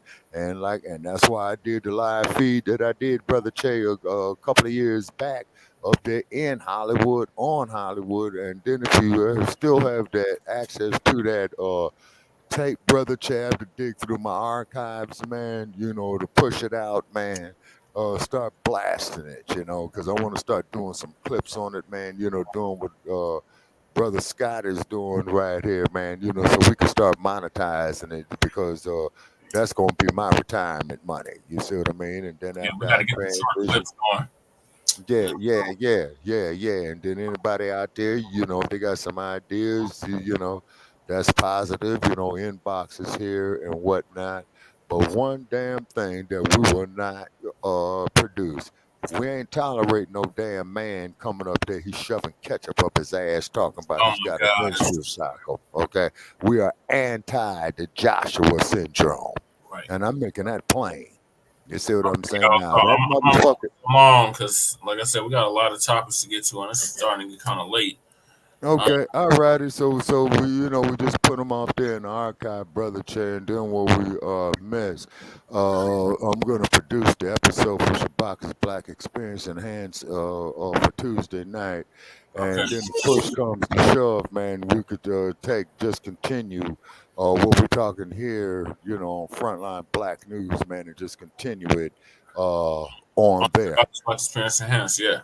Yeah, yes, sir. You see what I'm saying? And so then I went ahead and produced the episode first thing when I wake up, because I don't know if age is catching up with me, y'all, or what, man. But I'm slowing down, man. And before this year's out, I'll be 65 years old. You know what I mean? And then too, is like I said, and then we got to emphasize, the concept of Pan-African economics. You see what I mean? Now, for you straight heads to come in here, okay, you're not going to come up here running shit, okay? Now, if you want to advertise with us, fine, but, we'll send you a contract and send you the terms of it, because it's not going to be about us advertising Black-owned products on our platforms. We can't do that, is because that's a contradiction of economics, you see? You know what I'm saying? And it's not the hummingbird theory either, because me, Brother Che, I got down on Sarge about the hummingbird. Sarge been court-martialed. Oh, yeah, most definitely. Yeah, Sarge, yeah, we hitting you, man, with court-martial papers, you know what I'm saying? Because we don't know where you at, Sarge, and Joe Gibson, we ain't seen him. Oh yeah, if y'all know anybody that lives in North Carolina, yeah, and House District 35, tell them do not vote for Joseph Gibson III. Yeah, I approve of the message, Joe. Man, we told you, man. We didn't mind talking to you, Joe, but when you come up there, man, and tell us how we supposed to feel and all this old type of shit. Reparations, is what he said. Yeah, and said that you ain't with reparations, man, and you people benefited off of it, you know what I'm saying, for generations and all that old shit. No. We can't have that, Joe Gibson. And then when we do Shabaka's Black Experience Enhanced on Tuesday night, the cat room will be open. What have you? You know what I mean? And then that's bad. Okay, well, moving along, Shabaka. Bad form, sir. We got an update on Daryl George. That's the young man in Texas who has been harassed and terrorized and suspended for his locks. For the way his hair is naturally growing out of his head. He said, my son and family lives in North Carolina. Not sure what district he's in. Oh, man, I'll be sure to tell him. Sister, this is a conversation that we having. Joseph Gibson III. On Blog Talk, and he be saying so. Like the first time, I think, we have discussions with him. He's like our sparring partner.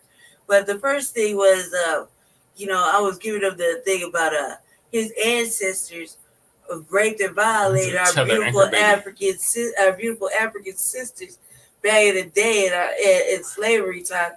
And he's an anchor tenant baby that took 30 minutes to get out. And then he's responsible for mulattoes like myself. And et cetera. He denied that. He said no. But then I said, "How you feel about reparations?" He said no. He didn't agree with it. And we kept on. So we just keep on fussing with him. And he goes back and forth. And then some days he's real agreeable. Like the last time he was on there, he was real agreeable. But the time before that, he was saying some awfully negative black fetishist type shit. You know what I mean? Amongst we had another white man who was giving a speech, another speech. He said the N word. Alaska. He really stuck his chest out When we thought he was meek and fucking, like degenerative, he's over there just all of a sudden got empowered after he said the N word real hard, and I just kept instigating that. He said it with the hard ER. He did. He did. He like stood up and like. Yeah, he was quoting Lyndon Johnson.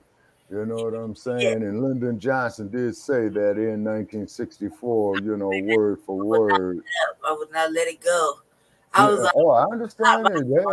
Hey, I understand, Lady J. You know what I'm saying? I was instigating that whole shit, man, for like 30 more minutes. And I did not have no problems with it. I was like, he gonna know what he did wrong. He had no problem saying. And all of a sudden, he tried to walk that back. He tried to walk it back. And it was like, nah. Yeah, walking none of this shit back. I heard it. I was like, clutch my pearls and slide down my bed type shit. I'm like, I couldn't believe he said it. Because we thought he was like he was acting real, real meek, real like low, soft-spoken, very elderly. And all of a sudden, once he came right out his shell with that one. Once he get out that speech, he was out his shell. He was standing up, standing straight, tall, and said it with his chest. He did say it with his chest. He did. And I was like, oh no. And I made it possible That's for everybody people to get that call on it. the Joe Gibson show. Yeah. All suspected until proven otherwise. Yeah. Moving along. Mm-hmm. We're on to the brother in Texas. I'll post it in the chat, sister. Okay. Hey man, like a blog talk. Was it like 4 months solid now? We've been having like solid shows. Yeah. Yeah. 4 months solid. Especially when the whole crew come by too, with the Sheik and Dr. Truth Band. Oh man.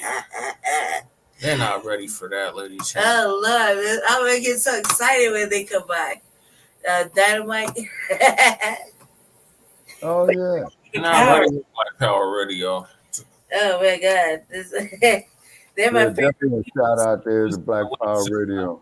For Frontline Black News. Yeah. Okay, Brother Che, I'm also typing a show up to you.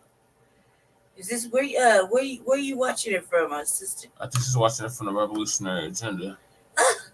If you was watching it from the RBA, I thank you. The reason I say that is because I just did an RBA today. I did an RBA today I did a test thing for like 2 hours. I was just laughing all by myself, talking shit, laughing. No. She must be on Frontline Black News already. All right then. Well, either way, the Revolutionary Agenda welcome guests too. Blog Talk on Tuesday, welcome call-ins. And Shabaka's Black Experience is on StreamYard as well, and even on Grand Rising with Shabaka on Fridays. Mm-hmm. So we got 3 platforms. Go ahead, Jesse. Correct. So Torian Rain Reloaded, shout out to him. He's gonna give us an update on Daryl George, the black teen that's been harassed and tormented and suspended for his natural locks that naturally grow out his head. So the Crown Act has been tested and has failed many times, just like we have told y'all here in Denver, with the shit that Leslie Harrell caught herself doing with the Crown Act out here. So proud of that. And they keep talking, we did something for black people. We passed the Crown Act. The Crown Act don't even benefit us. So Daryl George is a prime example of that down in Texas. And they supposedly have a Crown Act down in Texas. And they're still harassing this young man. He's a really smart young man. He has been suspended numerous times. We're still trying to figure out why his mammy Let's try to get us on that. is subjecting her son to this nonsense. But we're going to let Torian give us an update. But if you don't know or unaware, but you should be aware of, Daryl George was the is the teenager down in Texas who got so much flack because of his hair. You know, he has locks, and they basically tried to say that his hair violated the dress code, which is crazy. They basically said that your hair can't be, if you're a boy, your hair can't be past a certain length, but he always had his hair up. As you can see right here, this is the type of style he always had it up. That's what he compromised with, which isn't, you know, it isn't wrong. You know, it is what it is. But they still felt that they had to torment him. And honestly, I truly believe the reason why they decided to torment this boy is because he was very intelligent. He's very smart. He made very good grades, had a good GPA and all of that good stuff, but they had to find a way to try to hinder his progress and went as far as something so minuscule as his hair. And the most recent outcome is that he lost his trial. Like in the trial, his side ended up losing their case, which of course now his parents are going to appeal this decision, which I wholeheartedly do. So much for the Crown Act. Who was it? It was me. It was Lee Merritt that was on the case. And his sister with the cowboy hat. Oh yeah, we covered that. And what's so crazy is you had, believe it or not, you had a lot of other Black people who were actually in support of this decision, basically saying, well, if it was my son, I would have made him cut it. Or if it was my kid, you know, so good for him, like good for them and everything. I'm like, are y'all really serious right now? Like y'all, let me just put this into perspective for Black people who think like that. Today, it's the hair. Sorry ass individuals. Tomorrow, it's something else. And it could be something that you like. Exactly. Keep this in mind. It's not about the hair. Right. No. Because let's be real here. How many white boys have we seen go to these schools with hair that's rivaling a woman's hair, like women's hair? Let's talk about the hairstyle of some of these mass shooters. Crazy shit. They coming up in them schools, committing all those shootings, looking like they just rolled out the goddamn bed. Yeah. Look like they ain't washed their face. They look like they ain't washed their ass none of that. But they had enough time to go pick up a gun and start spraying people just because. Yep, exactly. Remember how we handled the bullies? Hey, check it, man. Like I said, they will find anything to attack a Black person with if they can't get them for what they want to get them for. So what they couldn't get him on his intelligence, so let's just go after his hair. And this was a long ongoing thing. And the thing is, he's not the first person. If y'all remember, in the same state of Texas, they tried to get this other Black boy for the locks, and he graduated he was getting ready to graduate as valedictorian. Are y'all seeing the pattern here? I hope y'all are understanding what I'm telling you. I believe his story went viral and he ended up on Ellen or something like that, and she gave him a scholarship or something. Yeah.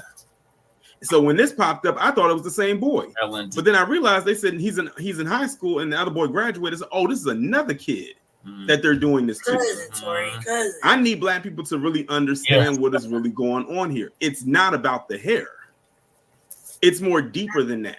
And that's why it also kills me when you have a lot of these buck dancers out here trying to say, oh, white supremacy isn't real, or racism is not existent anymore. You just need to stop being, they love to use the bastardized version of woke. You need to stop being so woke. No, you need to wake up. Such as those clowns at that Black Conservative Federation, whatever, where Trump was sitting there embarrassing them right to their face, and all they could do was just chuckle like the court jesters that they are. My stuff. Yeah. Pretty much. Go to your house. I'm fucking your shit all up. It's already fucked up. I've seen this happen with little kids, boys and girls. I've seen it happen with, of course, with women, and now you see that it's happening to Black boys. Remember, it's a cyclical thing. What touches one of us will eventually touch us all. Because remember, at one point, it was mainly them going after, Black women with the natural hair thing. But a lot of Black men didn't think it would touch them because, they typically see Black men, clean shaven, low cut and everything like that. But what about the Black man or the Black male that does not have that or does not want that? Then let's go and attack them with that too. And it's a historical thing as well. This is not something that just started to happen. This is something that's been happening. It's really a jealousy and envy thing. Yeah. It's so sad. I didn't have to lose this trash bin. That's you, cuz. So hopefully him and his family and his team can win that appeal. I know. And we'll see what happens with that. Both of you. Those. So let's move on now to the next story. Okay, so I'm gonna stop. Now this story hits close to home for me, and I'm gonna tell you. I got some. Can this I go is first? what I also wanted to talk about, but go ahead. Go ahead. Can I go first? All right, cool. All right, check it out. It's Sita. Now the motherfucker, the white man at the school said he wanted that. This wasn't about the Crown Act per se. This was more about this man's personal shit. He wanted to teach them some sort of sacrificial shit, like in order to to be better, you need to sacrifice, and by sacrificing meaning you're gonna do what I say. Meaning he pulled the I'm white and I say so shit. And the little boy, I mean, there's nothing wrong with his hair. Like it's tied up nice and neat. It's tidy. Not one piece of bed lint in it. Right. I mean, the shit looking right. You know what I mean? And it's cleaned up. It's nice and tight. I bet he don't even have a chance to lay it down because he got to go to school. He missed all that school. Yeah. He dealing with a motherfucking mama that won't teach him the dangers of being a black man in America. And he can barely get a bologna and cheese sandwich, but she rocking nails and shit. I mean, there's a lot of things going on with this young man. Yeah. So I think that when they didn't let him win his thing, first of all, I was saying it the whole time. Just was running for mayor. The Crown Act is for everybody. It's not. They want. Maybe the intent was for black men and black women because it was a big thing, for black men and black women to live uniform with all the whites, right?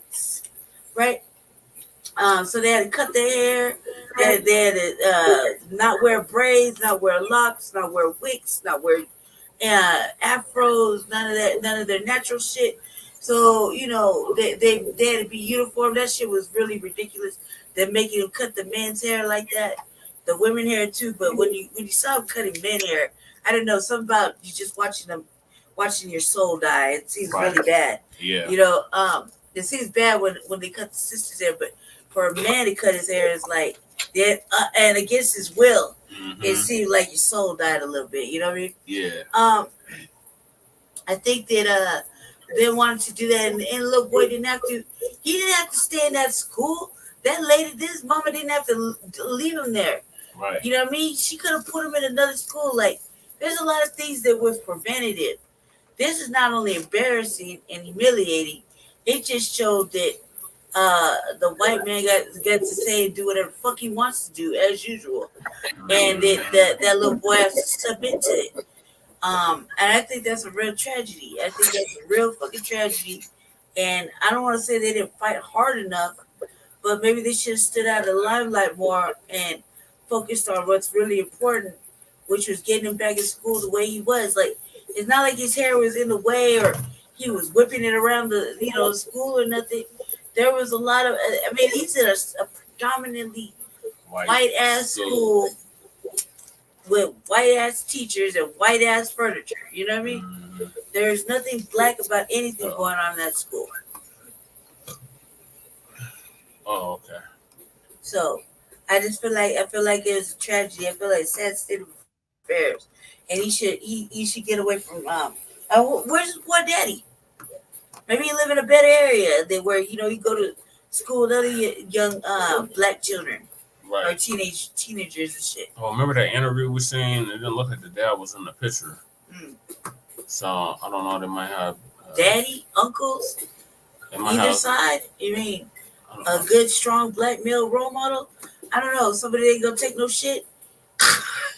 Like, there's gotta be some options here, man. Like, it just can't be you stuck with a woman that they don't even this all inclusive with a mammy. Shit. You stuck with a mammy. She didn't prepare for the world, man. Like, he looking confused. Remember when he was looking confused? Yeah. I don't understand what is happening to me. Are you serious, cuz? Like, it's real.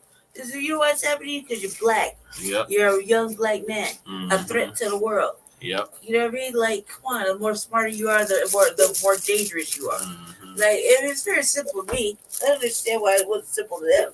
Right. No, but as it was explained to me, about 1981, 82, Okay, is that's one thing they hate is a smart nigga. You know what I'm saying? Oh, yeah. Okay, yeah, and wait a minute. What does this here? Man sues Powerball after being told his $340 million win was a mistake. I meant to add that to the topic list, Shabaki. Like we got so many. Oh hell no! And that's out of California too. No, wait a minute. Powerball is nationwide. Okay, that his win was a mistake. I bet you dollars to donuts, man. That there was a brother they told that bullshit. Yeah, touch on that real quick, Shabaka. But what are your thoughts on what Lady Tay and Torian just discussed about Daryl George?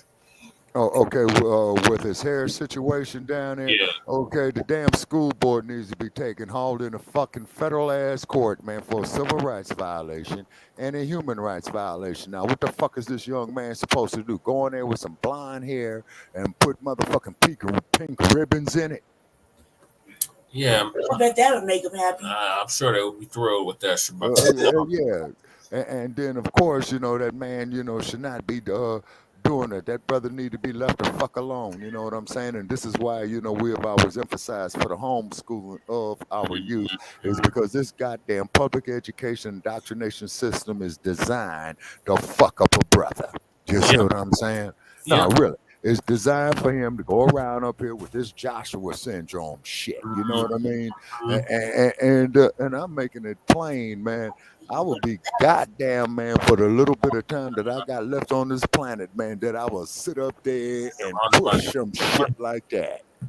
Because that is not no goddamn progress. That is counterproductive. How the fuck you gonna tell a boy to go up there and says that he is a girl?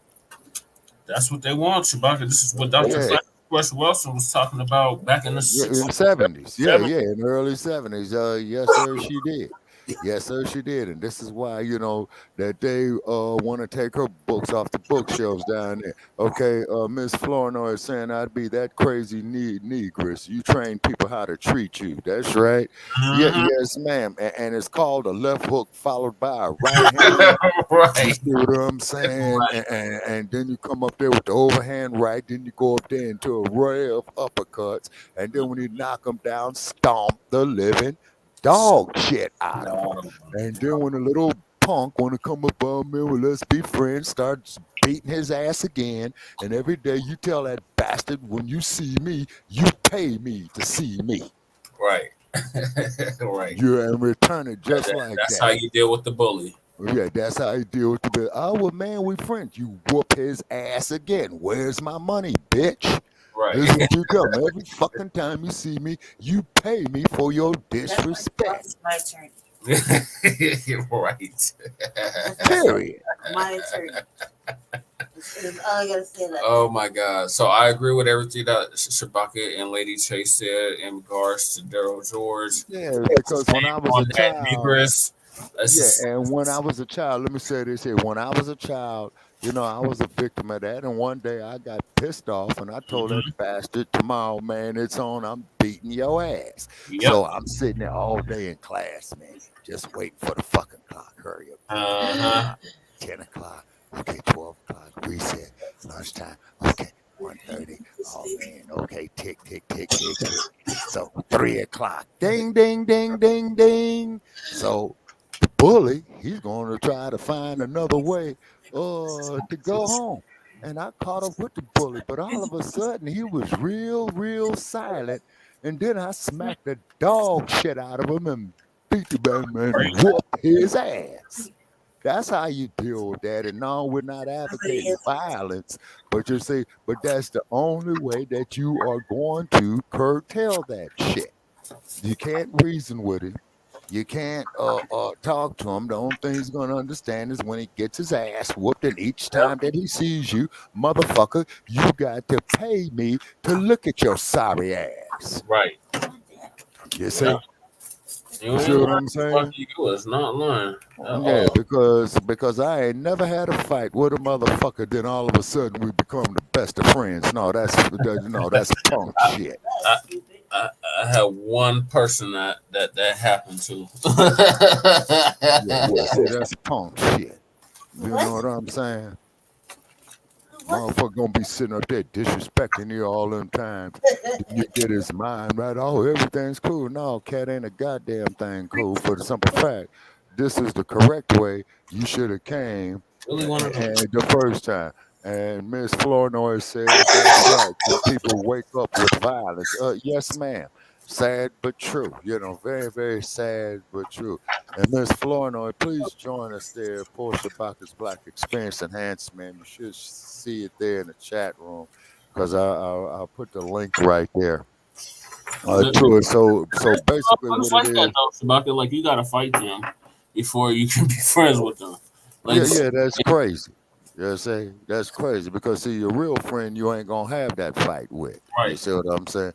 A real friend ain't gonna come up here like that. Is somebody who think they're gonna punk you. And once again, that shit comes off the plantation system directly. Now, how does it come off the plantation system directly? Go see that movie called Django. You know what I'm saying? Go see that movie called Django, and you know Leonardo I put it in my DiCaprio. calendar. I enjoyed my time here. Oh, thank you, sister. Oh yes, ma'am. Yeah, please, yeah, most definitely. And then we tried to keep it up to Miss Flournoy. You know what I'm saying? We are asking for donations, ma'am. You know, to keep this platform up. It's because we're like the Titanic. We're taking on water. We're trying to expand it, and we're going to try to have it generate some revenue, so therefore we can get some content creators with us and not crumb bumming on anybody other content creators. But I have to say this: I've been seeing so much bullshit out here, and people is making fortunes off this shit. You know, it's just downright incredible. And we're trying to do the right thing. You see what I mean? And then hopefully we'll get some promotional situations going on, you know, for expanding the podcast, and we'll be talking, you know, with our staff about that. Appreciate y'all staying up late with us. Oh yeah, most definitely. Okay, so what I'm gonna have. Oh Lord, get the hell out of here, troll. We don't have. Who's the troll? What is the show? What is the troll saying? And you was Aryan gods and shit. We was kind. If it wasn't for us, you would still be eating each other and sewing yourselves up in bodysuits to get through the winter. The fuck out of here. Man. This Alhoon 85. Okay. Said we was Canes. Get the fuck out of here, dog. No, so he's making a derogatory comment. Yeah, that's that Aryan fucking propaganda bullshit. God damn it. Okay. All right. Okay. Well, he's stating how he honestly feel, and this is why. That wasn't even what we were talking about at all. Okay. All righty. Yeah. Check the motherfucker. You know what I'm saying? You know. And then just like that, we had to kick somebody up out of here. And you see, Miss Flournoy, man, we don't put up with a bunch of bullshit. You know what I'm saying? If they talk reasonable, if they talk reasonable, you know, we'll speak reasonable. However, this is a Black First agenda, is because we are all we got. Okay. Platform. Yeah, exactly. You know, and it's not about sitting at a lunch counter begging for a cup of coffee. No, we can't do that no more. You know what I'm saying? Oh, okay, he's gone. The troll is gone. Okay. All righty. Okay. Well, troll, you see the phone number up there to call us up here on Tuesday night, man, and we'll argue with you. And as soon as you get ignorant, we got the eject button for you off our platform. And we hate it to be that way, man, but we're diasporic Africans, man. We're not Negroes. Hate to be the bearer of bad news. You know what I'm saying? Okay, Miss Florida, she says, I hear you and appreciate you. Yes, ma'am, we appreciate you definitely. Yes, thank you. Tuning in with us, because the day of the Yassa Boss, the day of the ass scratcher is over. It didn't work. You know, and Dr. King told you that before he was murdered in that. He led us into a burning house of integration. You think it's working? Yeah. And this isn't hatred. You know what I'm saying? What this is about Black self-sufficiency, about us doing for ourselves. So we appreciate, what Master P and Dr. and Snoop Dogg is trying to do. But however, they're getting hurdles thrown at them is because they tapping on, the Black economic power that every other group benefits off of. You see what I'm saying? And this isn't hatred. This is just economics, and I do not advocate a man going around shoving ketchup up his ass, talking about he is having a menstrual cycle, because that is an insult to women in general. That's an insult to womanhood. That's an insult to motherhood. And then, of course, we know about the case there, Brother Che, Virginia or West Virginia, I believe, in the state assembly, where they had one of these confused ass individuals. Yeah, and where the lieutenant governor, referred to him by the proper pronoun of sir, and he gets up there and storms out. You know what I'm saying? No, dude, you's a man. Right. You ain't no woman, period, cat. You got your human rights and your civil rights, and that's the fucking far as that I can go with it. Right. Is you crazy? You know what I'm saying? Prior to 1978, they were crazy. They had gender dysphoria. Yeah, exactly. You see what I mean? And as Miss Flournoy is saying, that's it and that's all. Yes, ma'am, Miss Flournoy. So please spread the link, ma'am, to Shabaka's Black Experience and Hands on Tuesday. And I think Brother Che was still up here for March. Black woman clapped back and they shut their arses up. When we fight, we win. Yes, ma'am. Well, as they has always says in all life forms, the female is the deadlier of the species for the motherhood instinct to protect the young. You know what I mean? Yeah. Okay, folks. So this is Shabaka saying, Corey, I'm gonna. Rocky, you out already? I thought you wanted to go over this topic right here. Oh, yes, sir. Yes, sir. Stand corrected. Okay, all right, let's go over it. Okay. Yeah. Right now, if this was me in this situation, all hell would have been raised. So you have this black man named John Cheeks out of DC who played the Powerball and apparently got all of his numbers, in which he was supposed to win $340 million. Right. However, they came back and said, by the way, don't get too excited. Don't quit your job. But you didn't win a damn thing. Now, had that been me, and I saw all those numbers pop up and they matched mine, and they came back and told me that shit. Oh, yeah. People would have been disappearing. Yep. Yeah. So let's go ahead and read more into this. When John Cheeks saw that the winning lottery numbers on the DC Lottery website matched his ticket in January 2023, he initially didn't know what to think. The prize amount was for a whopping $340 million. I didn't shout or scream, Cheeks told NPR. I just called my longtime friend. That friend advised me to take a picture of the numbers on the screen, which matched the combination of Cheeks' family birth dates and other digits. However, the ticket was repeatedly denied when Cheeks tried to redeem the prize. He was eventually told by the DC Office of Lottery and Gaming that the numbers posted online were a mistake. Bullshit. First off, if that is true, who the hell do y'all got working down there where you post up these lottery numbers and those were a mistake? You don't do that. Right. You are supposed to post up the numbers that are current. Man, they bullshit. Yeah, they are lying their ass off. Yeah. They're gonna have to come better than that. Mm-hmm. Yeah. As a result, Cheeks is suing several groups that run Powerball in Washington, D.C. That just answered your question right there, Donna. According to court documents, Cheeks has requested $340 million in compensation along with damages and interest. Tayati Enterprises, a lottery contractor and a defendant in the suit, said it quote-unquote accidentally posted the wrong numbers as part of a quality assurance test. The mistake was not removed from the website until 3 days after the posting. Oh, shit. How goddamn convenient. Yeah. Are you... How fucking convenient. Yeah. They must think we stupid. They really must. They must think we're stupid. So this so-called accident, this so-called mistake was left up on your website for 3 days. And ironically, you took it down. You took it down 3 days later. Okay. If you say so. The group say that the numbers Cheeks saw online did not match the numbers drawn in the televised lottery drawing on January 7th, adding that the numbers online could not have been the numbers drawn because the incorrect numbers were posted online the day before the drawing. Tayati also pointed to a disclaimer on the lottery website that the site is not the quote-unquote final authority for the drawing. It sounds to me like they're just making shit up as they go along.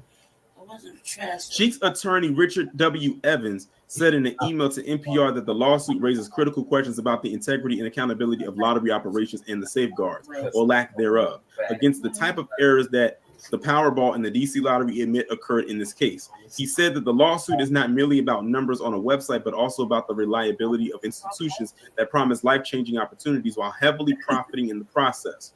Evans argued that there is a precedent for this case. A similar incident happened in Iowa in November when lottery contractors posted the wrong number, citing a quote-unquote human reporting error. In that instance, ticket holders with the wrong numbers were able to cash in on prizes ranging from $4 to $200 before lottery officials posted the correct ones. Powerball has weekly drawings on Mondays, Wednesdays, and Saturdays. The overall odds of winning a grand prize is 1 in 292 million. You know we have to create a fairness in the game. A win is a win, said Sheets. I'm just a customer who purchased those tickets. That's all. Representatives for Powerball, the Multi-State Lottery Association, and Tayati Enterprises, all defendants in the lawsuit, either did not respond for comment or declined to comment. The preliminary hearing in this case is scheduled for Friday, which has, of course, already happened because this was posted last week. What about what I want? That is some bullshit. But it's also another reason why a lot of people don't like playing the lottery any damn way. Right.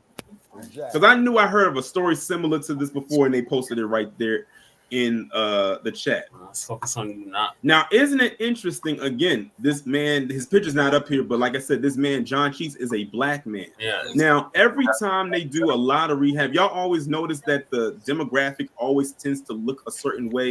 Yes, either Miss Florida, that is called fraud. Kind of an Arab person, or maybe a south of the Borderian. Yeah. But whenever it's a black person, it's always some kind of issue that happens when they win, if they win, and after they win. Every single time. I just want y'all to be very noticeable of that. Oh, we very much are torn. Because I definitely peeped that a long time ago.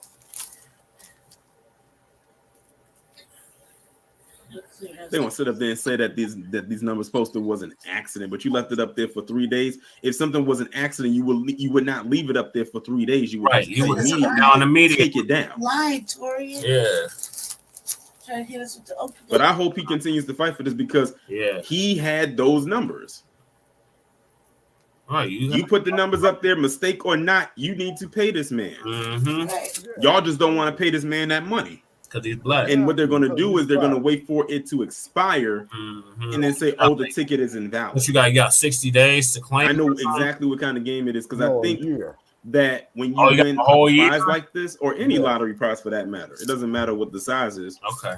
You got like 180 days, I believe, to claim. No, he's right. So you're talking about roughly about what, 6 months? 6 months or something like that. Mm-hmm. Mm-hmm. So yeah, they bullshitting. Yeah, they are.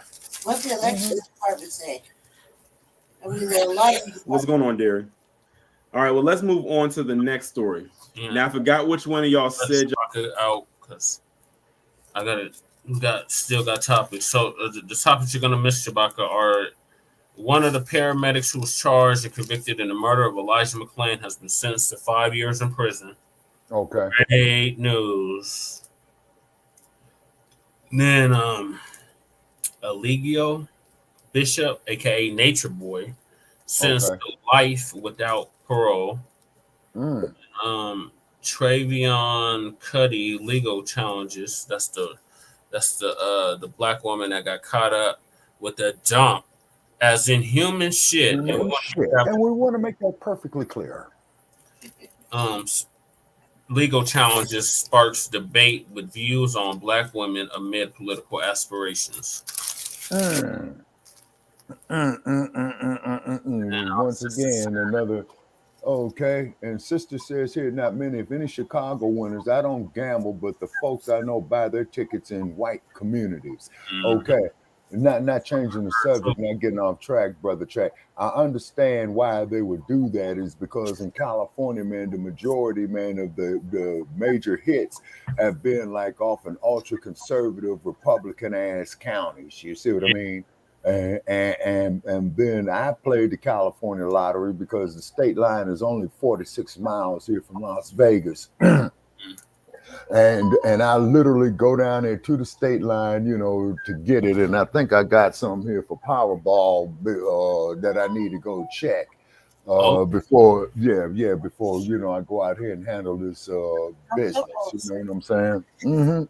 But now I'm going to tell you, as I stated before, Brother Che, is as far as some black economics is concerned. Now, another thing I think what Snoop Dogg and P. Nitty need to do, if they're having problems with that venue out there, man.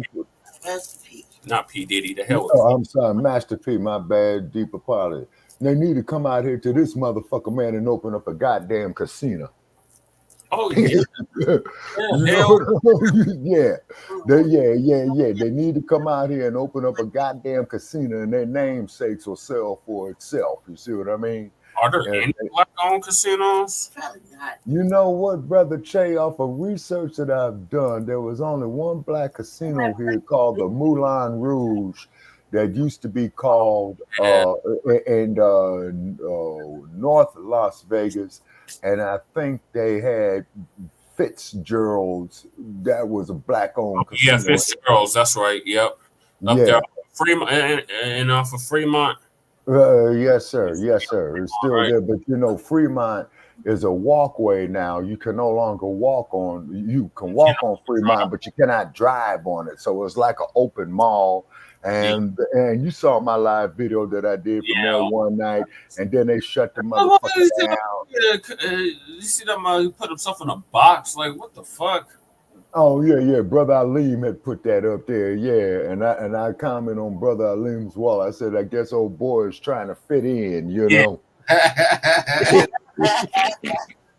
You know what I'm saying? Yeah. He put himself in a box, y'all. Yeah. Well, hopefully, man, that brother will go up there, man, and get discovered and go on there and make him some money, man, because that's a unique talent to do that. I forgot what they call it. What is it called? Double jointed or some shit. Contortionist, I believe. Yeah. Because I was thinking first I was about to say ventriloquist, but that there is the person who gets up there, man, with the dummy doll and does all the talking. You know what I'm saying? Yeah, you know. And so what it is, man, is the brother was saying right here on his presentation right here that there's some bullshit. And so therefore, you know, they need to go on and pay that man. You know what I'm saying? I wish the motherfucker would have told me it was a mistake. Right. You know what I'm saying? And then I would have been saying, hey, folks, I need to GoFundMe for some bail money because this is bullshit. You know what I'm saying? Yeah, you know what I mean? No. Pay that man. You know what I'm saying? He should not be responsible for their fuck up. Exactly. You see what I'm saying? And the paramedic convicted in Elijah McClain's case, the state needs to be appealed on that. No. Fuck the state. No, they need to appeal that in the U.S. Supreme Court. No, that's what he gonna try to do. Like, he gonna try to pull a Chauvin. Okay. For what? 5 years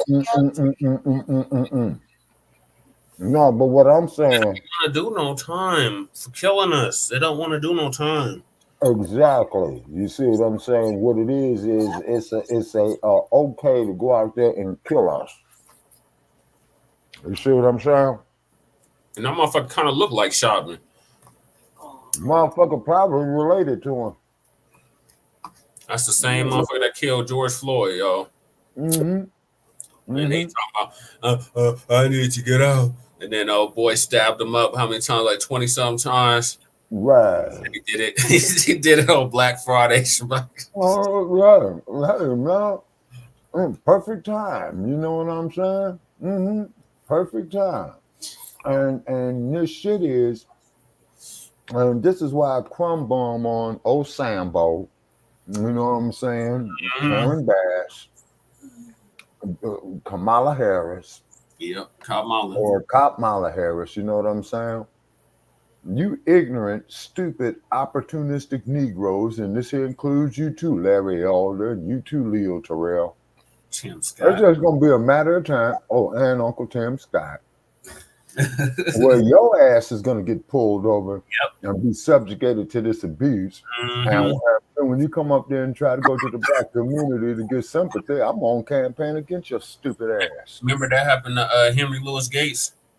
Now. He got arrested for breaking into his own house. Yeah. And then Obama's gonna sit up there and says to Mr. Gates, or Dr. Gates, I should say, and the white cop come to the White House and have a beer. Man, go suck a dog's dick. Right. You know what I'm saying? Go suck a dog's dick. And before you go, Shabaka, what are your thoughts on Nature Boy? Okay. Re-enlighten me on Nature Boy. So Nature Boy, he come out that Malachi Z. York school. Okay. Or cult. It's really okay. A cult. I believe they call themselves the Nawapians. Okay. And they believe that Yakub is who was a black scientist, created the cockazoid.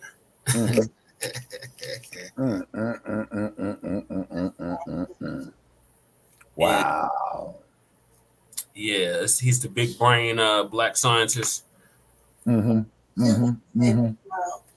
Okay, so in other words, talking about that motherfucker that looks like Gazoo on a Flintstone. Okay, he asked me to refresh his memory. So, he was on Sonetta, House of Consciousness. Some call it the House of Coons. I mean, I'm sorry. It's the House of Coons. But anyway, he used to talk about him a lot. He was like a polite, like a rather polite. Come out of all of that. He probably munching on some chips. So, the dude was bad news. Like the shit that he was saying on his he used to have like a YouTube channel or whatever. The shit that he used to say on there was just really disturbing. Really disturbing. Like very disturbing. Like pedo. Like pedophilia? Yeah, like pedo. Fucking homosexuality, all kinds of weird shit was going on. Oh hell no! He had a cult, and they had went down to Costa Rica. It was like 10, 20 people that went down there with him. I don't know. Anyway, he had his wife with him, or whatever. Wives. His wives, yeah, he practiced polygamy. He had his wives with him. One of the wives, I guess, oh god, he smashed one of them, and then his son came up to him while he was like, passed out or laying down. And is that what he said? Okay, well, Lady Shay, you tell it then. What did he say? What he said was he got the Goosey, the wife, the baby mama, and he laying there and all, he just got out the coochie, laying there and shit. I said smash, goddammit. Son come up in the room and touch him down there. And he allowed it. So he touched him down there, and he touched him like a couple of times where it was like toying with it, you know what I mean? It's very nasty, gets it. And he allowed it. And that right there, I was like, you gross motherfucker, like you should have been locked up. Because I felt like a whole bunch of different things was going on in my mind. A, you didn't wash off, you never washed off. You take that shower, you didn't make no attempt to cover yourself. B, you let your son touch you in a way you should never let your son touch you. Oh, hell no. You didn't discipline your son, but your son is a baby. And what babies do, they put their fingers in their hands, in their mouth, and in their eyes, and their nose, their hair.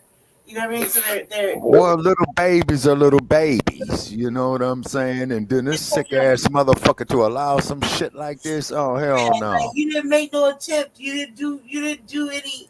Like, you know, I mean, you was just by yourself. You're a grown person. You can do whatever you want after, you know, interludes or whatever. But to have your son or a child to touch Oh you yeah, in they a got manner real that- quiet on that.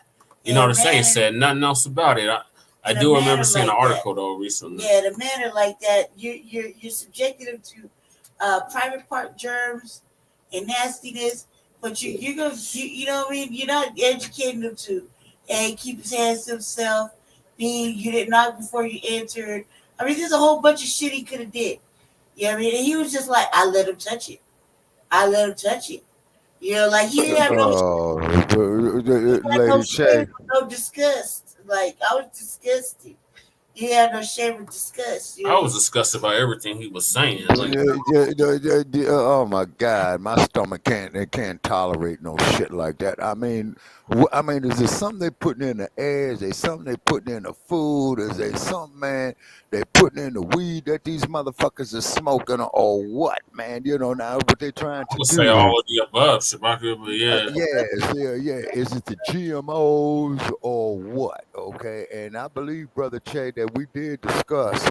Wait a minute, was that me and Mad Dr. D? I think that we did discuss on Shabaka's Black Experience Enhanced about the future, about how they want to feminize totally the black male, and then we did a whole show, the feminization of black men. Yes, sir. Yeah, exactly. For a man to see, like, I mean, regardless of the feminization, it's like there's no education saying, don't touch me like that, or, you know, keep your hands to yourself. What are you doing here? You're a cult. Where are all the other members to, like, you know, not let the boy in the room, you know, even if you want to be basking in your own glory of your hard work and efforts and whatnot. Like you didn't even make an attempt of like washing off or covering up or lay a towel over yourself or some shit. You know what I mean? Or slap his little hands. Like, no. You know what I mean? Like, no, you don't do that. What you want? Well, first place, Lady Che, ain't no You know what I mean? Like something. Well, like I said, he come out that school at Malachi Z. And he is doing life, if I'm not mistaken, as well. He's been locked up for shit over 20 years. Wow. Man. He's a fucking pedo too. Like, Polite. We just seen Polite go down for the shit. So yeah, that was supposed to be the conscious community. I mean, that was a horrible display. Yeah. And it's straight up cult, like what happened with Young Pharaoh. All that shit. Oh, I did get it right. That's the cult, dude. Yep. Mm-hmm. Okay, and Miss Flournoy says right here, oh, I didn't get it right. That's the cult, dude. I really don't dabble in entertainment news. Miss Flournoy, I don't blame you, ma'am. It's for the simple fact that's why I did a live feed over there off of Hollywood Boulevard a couple of years ago in Hollywood, on Hollywood. And for those of you that don't know, okay, Hollywood is a section, repeat, a section of the city of Los Angeles, not its own city, because as soon as you fuck up, it's going to be the Hollywood division of the Los Angeles Police Department that's going to be dealing with you.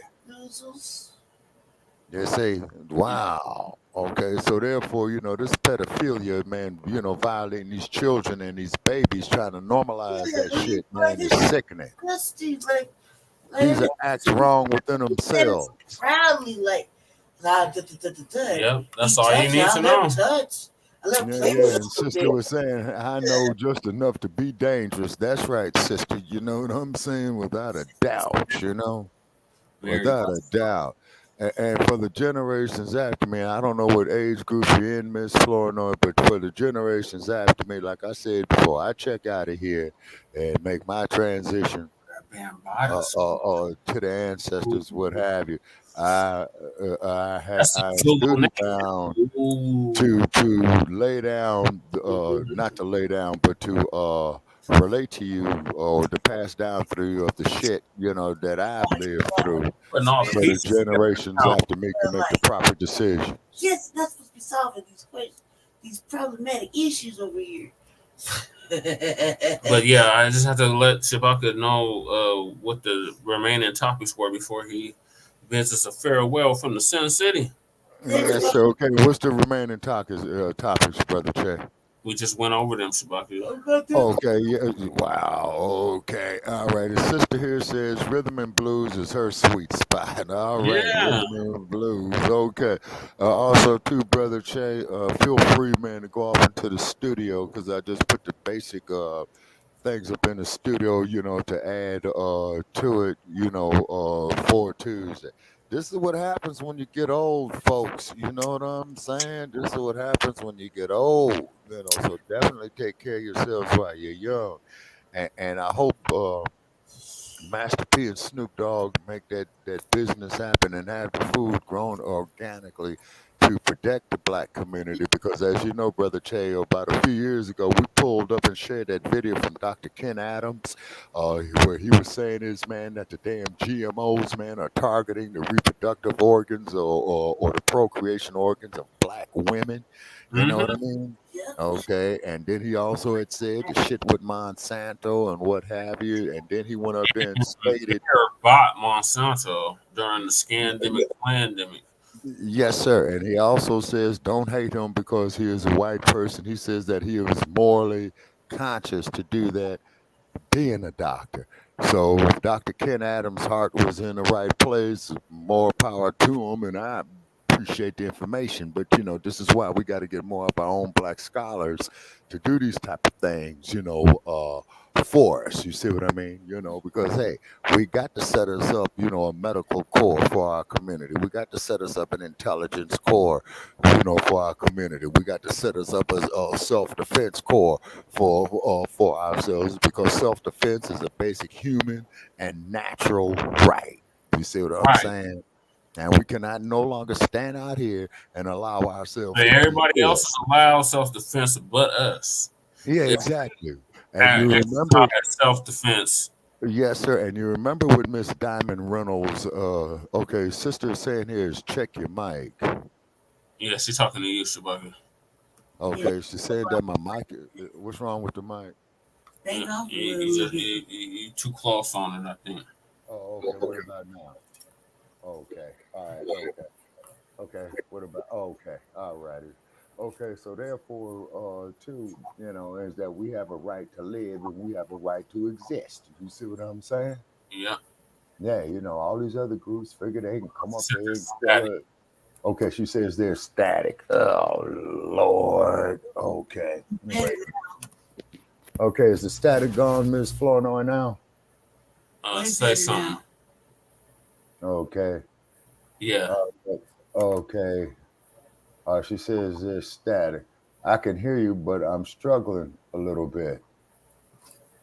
Okay. All right. So what it is, man, this damn mic I got is getting ready to fly. We can hear you clear. She said yes, sir. She can hear you now. Oh, okay, cool. All right. Well, what happens out here, folks, as you know, there's a lot of dust that gets into the air, and then it falls on computers, and then, of course, you know, you have metallical parts and dust. Yeah. So that's probably causing the static.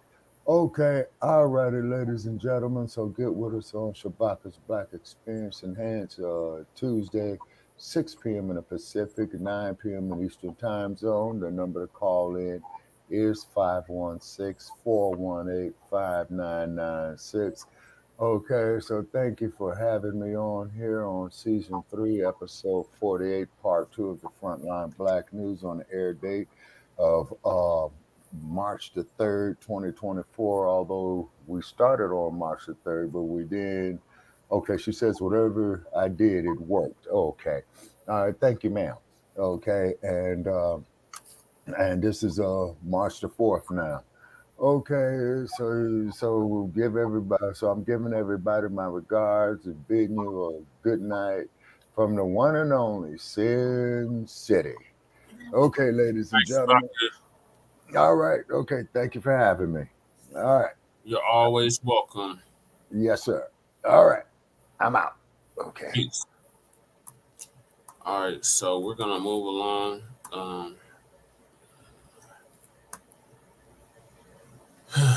I'll give a farewell to our West Coast correspondent, Shabaka San Corey. Let's go on through it in the Sin City. We'll keep him in our thoughts and prayers, as well as me and Lady Che here in the Mile High Income in migrant flooded city. So we're moving along to A-Town, where we are technically currently right now. The former Aurora paramedic sentenced to 5 years in Elijah McClain death. So they had, this is one of the paramedics that had administered the ketamine to young Elijah after he got a Karen call that is suspicious individual in the neighborhood. He was just coming from the store. He was walking from the store, just happened to have a mask on. And he's pleading with him, and it's like Nellie Fuller always tells us, don't fuss, don't flee, and don't fight them if you want to live to see another day. He didn't get the memo because, unfortunately, that side of his family is a bunch of raccoons. So he didn't get the memo that we're at war. And, yeah, he thought he was going to reason with the paramedics and the police. Now, mind you, there was several people involved in his death, but only 2 of them got convicted. In fact, one of the mugs that was responsible for his death is still on payroll right now and got back pay of like over $250,000. So it is real out here, Black family. So the paramedic that was responsible in Elijah's death, one of them, because there was 2 of them that were involved in his death. But this is one of the ones that got sentenced. The other one got found guilty too with the police. Only one of the police got found guilty. So the paramedics are getting sentenced. So he's the first one to get sentenced. And this motherfucker, he look a lot like Derek Chauvin. Of Elijah McClain sentenced to 5 years in the Department of Corrections for second-degree assault and 1 year for criminally negligent homicide. They're going to run concurrent. Yeah, in December, a jury convicted Peter Cichuniak of criminally negligent homicide and second-degree assault for unlawful administration of ketamine. Yeah. He's been in custody at the Adams County Jail since that verdict came down in December. Fox 31's Andrea Henderson joining us live outside the Adams County Courthouse now with these new developments. Andrea. Yeah, Jeremy, before that sentence came down, we heard a lot of emotional statements in the courtroom today. First, we heard from friends and family of Peter Cichuniak. Then we heard from Peter Cichuniak himself. He said that he wishes he could change the outcome of what happened. He wishes that Elijah McClain was still alive, but he also asked the judge for mercy. All we can do is provide the best of our abilities, our training, and our professionalism on every call. The outcomes aren't up to us. I'm very sorry that Elijah is no longer with us, and I mean that from the bottom of my heart. Fuck your apology. Miss McClain tragically lost a son, and we also lost a patient, and I don't take that lightly. Now, the judge said he received well over 100 letters on Cichuniak's behalf. In court today, we heard from his wife and sons, who described him as a devoted husband and father. We also heard from the medical director at Aurora Fire Rescue, who said Cichuniak followed training at that time. Cichuniak arrived on scene in August 2019 after a young Black teen with ketamine. That's part of the training. Officers stopped and restrained Elijah McClain. He was the fire lieutenant on scene that night and authorized the decision to give McClain 500 milligrams of ketamine. Prosecution has argued it's that ketamine that ultimately killed him. McClain's mom also spoke in the courtroom today. She said she always saw firefighters as heroes until her son's death, and that bad training is not an excuse for what happened. Future service workers are now being trained not to repeat the same mistakes that Peter and his co-workers committed against my son, Elijah McClain. Peter chose to lose my son as a patient that night by his decision to watch my son take his last breath under the weight of a bully with a badge and his indecision to act for humanity. Elijah McClain is not Peter's failure. Peter is the cause of his own demise. You are a local hero no more. Now, 5 years is the minimum amount of time that Peter Cichuniak could have gotten for that second-degree assault charge. A judge today said he took a lot of things into consideration, including all of the letters he received. He also says he doesn't believe that Peter Cichuniak is a further threat to society. In the meantime, his attorneys for Peter Cichuniak, they do have 49 days to appeal that sentence here today. For now, live at the Adams County Courthouse, Andrea Henderson, Fox 31. Andrea, thank you. I haven't to wait this long. I haven't to. Oh my God. I have to get this side note out. So this woman is Myers. The reason why the Frontline campaign is blocked from Jeff Fart's channel or page. But we know his grandmother, like literally, she lives in my dad's building. Type of shit. So this Mammy Coon here, there's another one that's always on Jeff's shit. She used to be pictured, but she wasn't pictured today, or when this happened.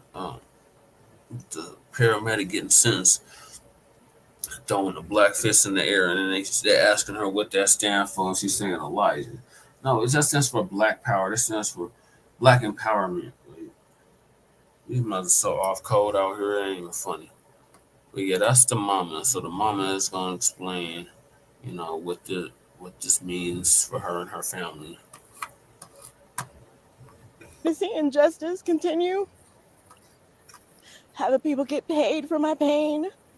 I don't know what's worse, but I'm not okay. I never will be. Janine was just one of the many people who packed courtroom 107 today, most in support of former Aurora paramedic Peter Cichuniak, who shuffled into the courtroom donning yellow stripes, ankles and wrists bound. 7 people spoke on his behalf, attesting to a selfless character and an impenetrable love of community. His delusions of grandeur mean nothing. Right. No matter how he looks at himself, he's scum too. Cichuniak was sentenced to 5 years in prison. Not long enough for a mother who's waited nearly 5 years for justice. That's the picture. Unfortunately, that's the one I was talking about. this is it, right? I don't see no. They asked that broad that how caught herself throwing up the black fist after they was leaving the courthouse or the courtroom. What that black fist stood for, and she gonna reply, "This is for Elijah."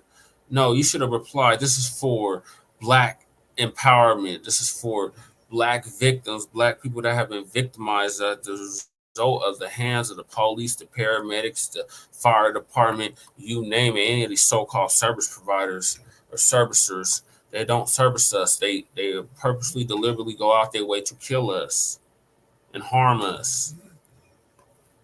And we're in a sundown town. Like Aurora is a sundown town. Like still, in 2024. I'm not talking about, we no racism, no more. There's been a dissent decree on this damn department. They just had an intern chief that was on the run for like 5 years, from like going all the way far east as Miami, Florida, to chief of Houston, chief of Austin. The warrant was out of Austin. Nobody in Colorado apparently would tell them where this motherfucker was.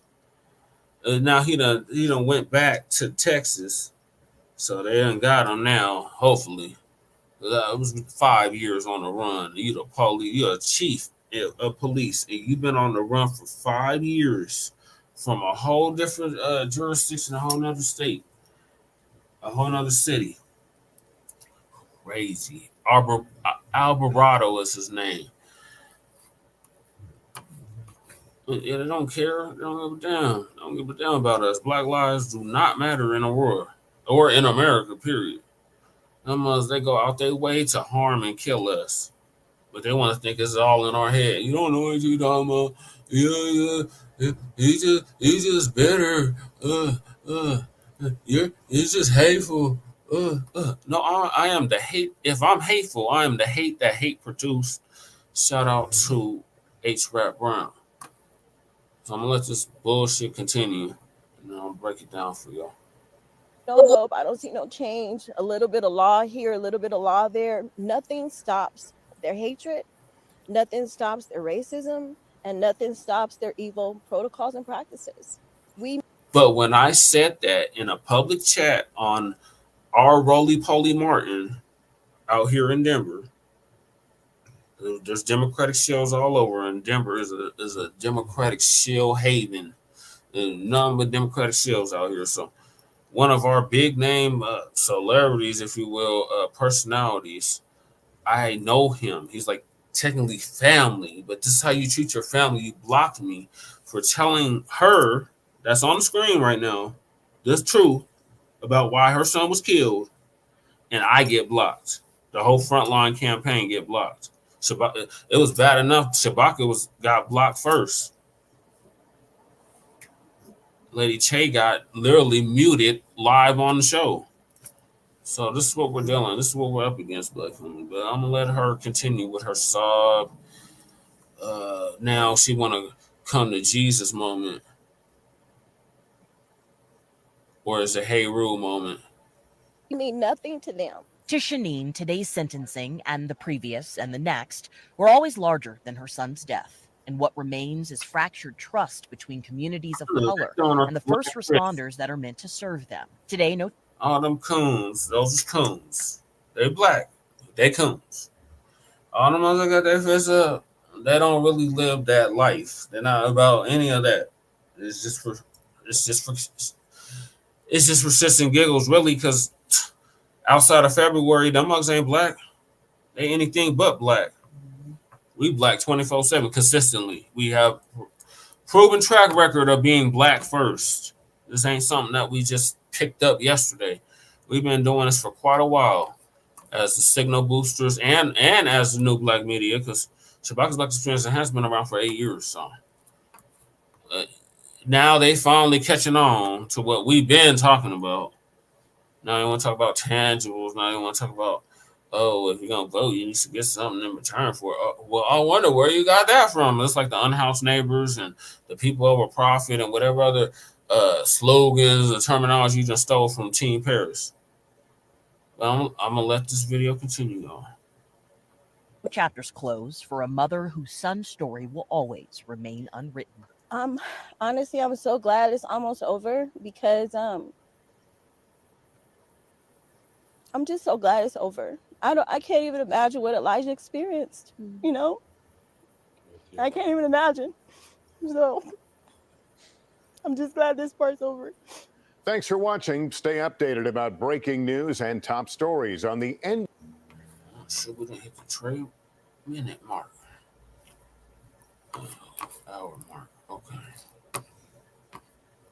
Who's still in here with me? I guess I'm done with that one. What is this one talking about? Something. We're at Dave's Hot Chicken, and we're going to try the Dave's Cauliflower Not Chicken.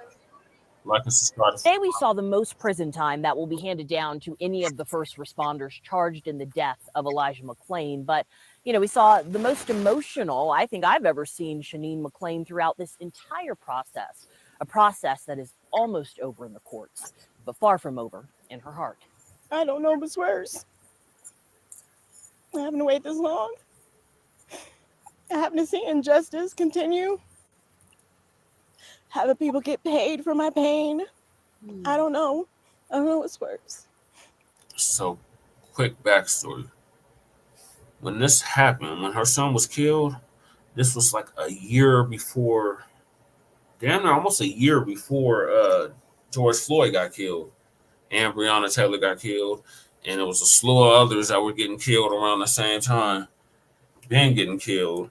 But it was on the black grassroots to bring that back to the forefront. Like we were literally, when I say we, I'm talking about the so-called black conscious revolutionary community out here, activist community, if you will. We were very active with getting attention to her son's, what happened to her son here in Aurora. So this chick got like $15 million of hush money. And she out here looking like a hobo. But like I said, I know her family. So it's like, This really don't surprise me. And then the husband, or I guess his daddy, they caught him up. And like, what was that, Loveland? They caught him. And they charged him with all kinds of shit.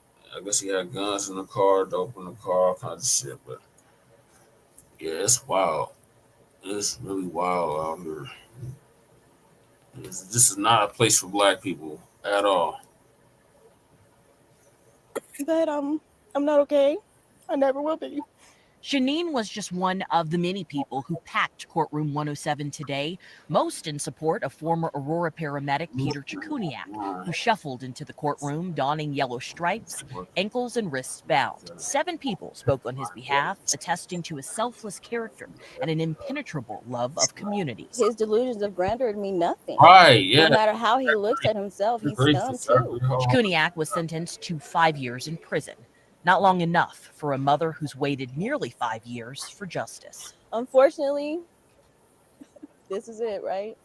I don't see no hope. I don't see no change. A little bit of law here, a little bit of law there. Nothing stops their hatred.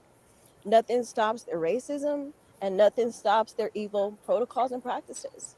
We mean. Oh, now you want to admit to that, folks?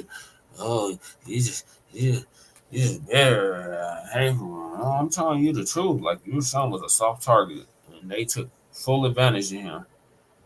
And they didn't think they was gonna have to reap any consequences for that. Nothing to them. To Shanine, today's sentencing and the previous and the next were always larger than her son's death. And what remains is fractured trust between communities. Oh my God, I gotta stop you here, y'all.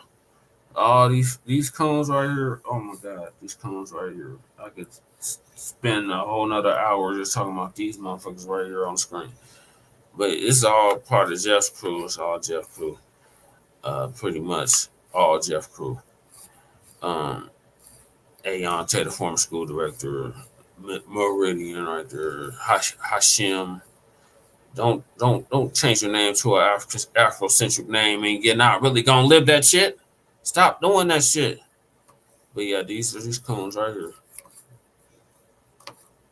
Communities of color and the first responders that are meant to serve them. Today, no chapters close for a mother whose son's story like an animal. They shot him up with a horse tranquilizer. Honestly, I'm so glad it's almost over because they shot. I'm just so glad it's over. I can't even imagine what Elijah experienced. You know, I can't even imagine. So I'm just glad this part's over. Right? Yeah. Shanine will have to give one more victim impact statement next month at Jeremy Cooper sentencing. For her, it's been the hardest part of this process. Our former mayor, he made a veto on the pit bulls. They was trying to end the pit bulls, and he said no. But when they put a bulldozer straight through the projects and told us we could move back in 5 years, he was not saying no then. When it was eminent domain on the once black prosperous areas of Denver, it was definitely a complete different reaction to that.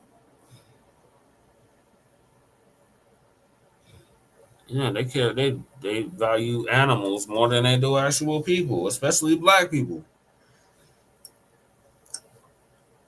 The original fucking people.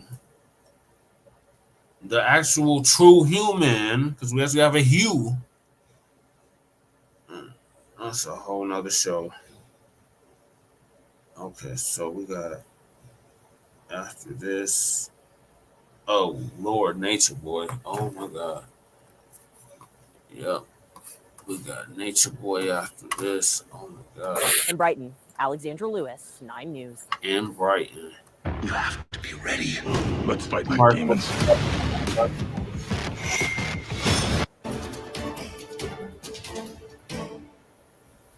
Oh, that's when they were on trial. Yeah, 5 years. It took 5 years for this to happen. And not everybody was convicted or charged that were really responsible for his death. They only got 4 of them, or charged 4 of them, and only convicted 2.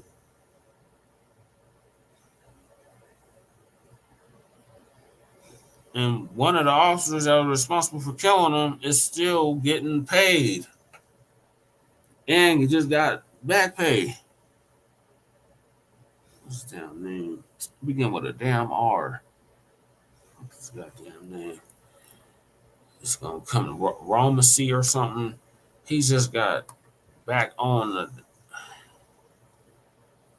They got him on desk duty, but he's still getting paid. He's still getting paid.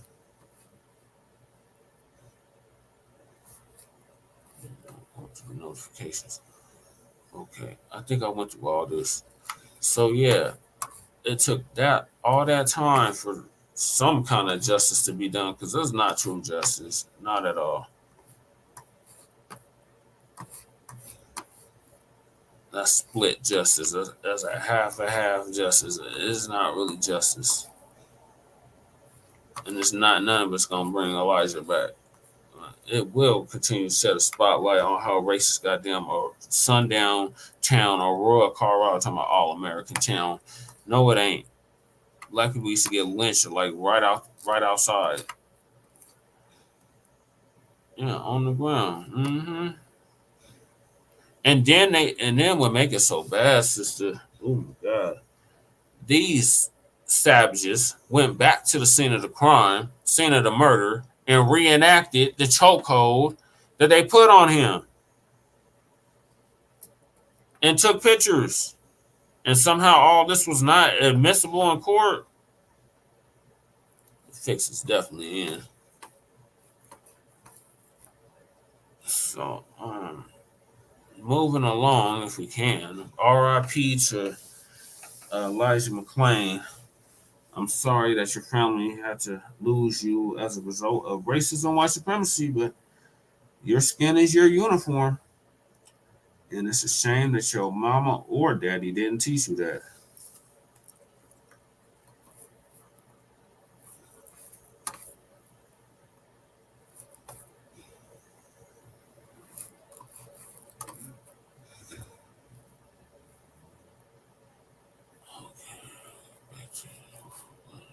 Lose the kid.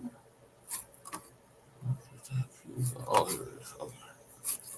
Sorry, I got lost there for a second. Okay, so moving along, we're on to Eligio,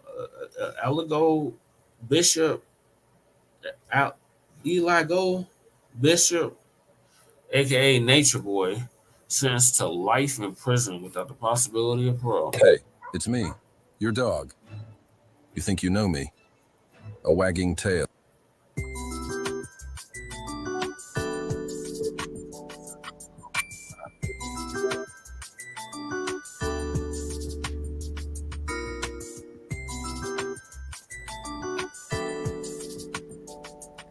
Staying up late for this. I know it's 3 in the morning, almost 4 in the morning.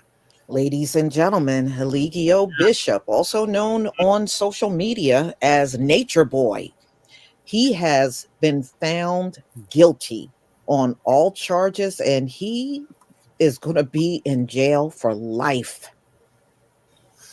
Wow. The leader of an alleged cult accused of rape learned his fate Friday afternoon. A jury found Eligio Bishop guilty on all counts of rape, false imprisonment, and charges related to revenge porn. Bishop also goes by the name Nature Boy, and 3 God is the leader of Carbon Nation, which authorities characterize as an S cult. Carbon Nation. Prosecutors said he raped a former member as she tried to escape and then posted revenge porn online.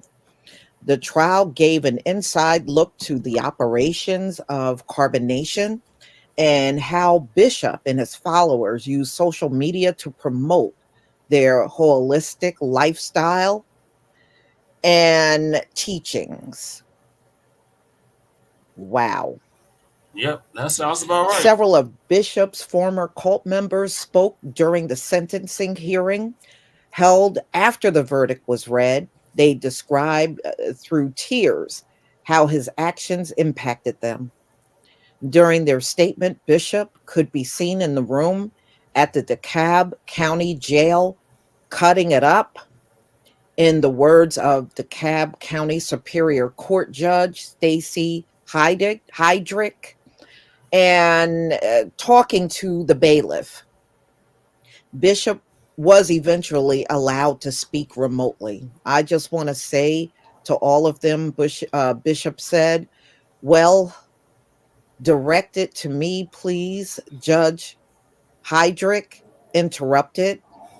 Are you happy? Bishop was asking the judge, are you happy? And he goes on to say, I'm not answering any questions of yours. And that's what the judge said back to him. And I forgive you, Bishop said, talking over the judge. Oh my. And I still love you. Oh, Lord have mercy. Are you? Okay. Bishop continued to appear to address the victims and his supporters, adding, kiss my girl for me. All right, I just muted the courtroom. You're done with that, the judge said after his brief remarks. Prosecutors, they were asking for the maximum sentence, while the defense argued that he should be given life with parole based on his bad childhood and his lack of priors. I would have inclined to exercise some discretion if Mr. Bishop showed any remorse, guilt, or regret throughout the process. And I saw nothing during the trial but him laughing and cutting it up and looking shocked and surprised at all of the testimony, said Judge Heydrich. Mr. Bishop, you are a master manipulator and probably the classic definition of a narcissist that I have ever seen. The judge scolded him for taking advantage of lost souls looking for some guidance or comfort and filling a void. She said he caused potentially irreparable harm. Yep. She added that she hopes the victims can find some peace, hopefully beginning with this sentence. Damn. Beginning with this sentence. Wow. He was sentenced to life in prison without the possibility of parole. He was also sentenced to 10 years to serve consecutively. The sentences for the revenge porn will be served concurrently. Wow. Life without parole. Well, I guess carbonation is gone. I'm aboard. In addition, Judge Heydrich ordered that he cannot have any contact with the victims, either direct or indirect, which also includes posting anything to social media. She also told Bishop he cannot profit from his crimes by way of a book deal or any other means. The defense has 30 days to file a motion for a new trial in the case. So y'all, woo, he got life. It's about I mean, that is crazy. They needed to get goddamn But life. that cult that he said he was God of, they did crazy things. So just a mild, well, a little history. Bishop was arrested in April of 2022. I actually remember when he was arrested. Yep. I remember seeing the video. I think we covered it on Frontline. After a former member of his organization went to the police. During a hearing a month after the arrest, the DeKalb County police detective testified that a woman who Fox 5 Atlanta is referring to as AV reported to investigators on March 30th that she had left Bishop's cult and that he had posted multiple videos of them having S on Twitter without her consent. AV told police Bishop had ordered other women in the group to hit her because she made a face at him. The women, the woman then told Bishop she wanted to leave, and he told her to pack her things, while the other women were screaming at her. As she waited for a rideshare driver to pick her up, AV told investigators Bishop asked her to come say goodbye to him. He began to tell her how she was a bee and that she was no longer allowed to leave. She stated she began to essentially beg him to leave and began to cry. She stated Mr. Bishop then began to attempt to have S with her. She told him no, but he continued. The woman waited until morning when most of the other people in the house were asleep, and she snuck out, according to police.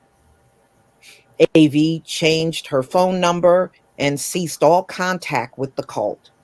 3 days after she left, police said a woman discovered the videos and called police. Well, they offered him a plea deal, y'all, and he refused to take it. And y'all know what they do when you refuse to take a plea deal. They will throw the book at you, and that's what they did to him. Life without parole. Y'all, please tell me what you think about this video and about this verdict that just came out this afternoon. Please leave your... And please do the same for Frontline Black News. Like and subscribe to Frontline Black News and the Revolutionary Agenda on YouTube. Well, he knows he's an animal. Oh, maybe he does. Maybe he don't. He's sitting up here talking about forgive. That is a sick, tormented individual. But yeah, my thoughts on it is this is about goddamn time. This shit went on for like damn near your 20 comments years with Nature Boy and Polite and Malachi Z York and Ben Wiley too. SETI had updated us on that. I'm like, damn, I go way back. Young Pharaoh, he ain't been convicted, but he's next. It's like that whole like Zulu Nation, Bambaataa, all them. It's a very deep rabbit hole that this shit goes. These are just one of many.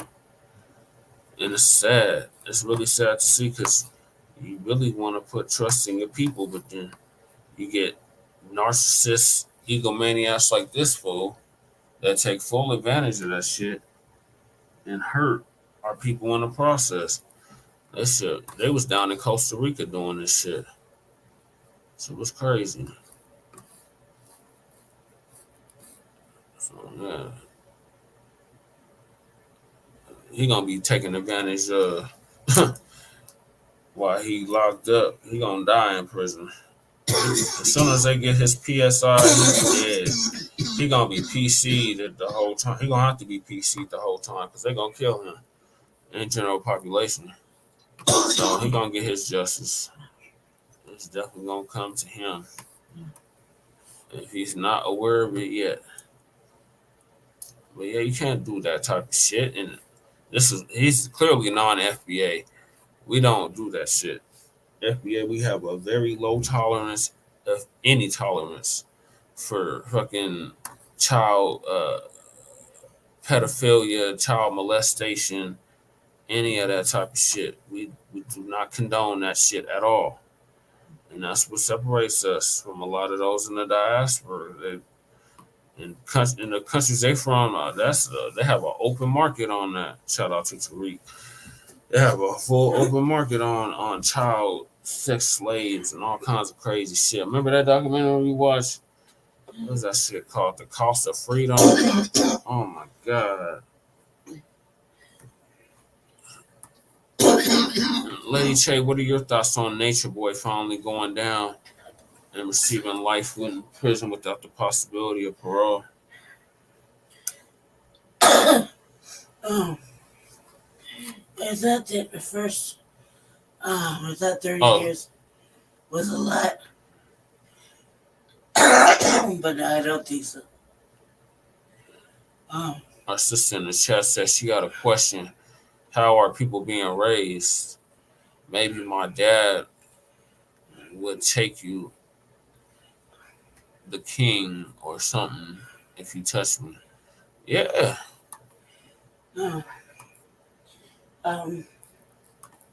First I thought it was a lot, but I don't think so now.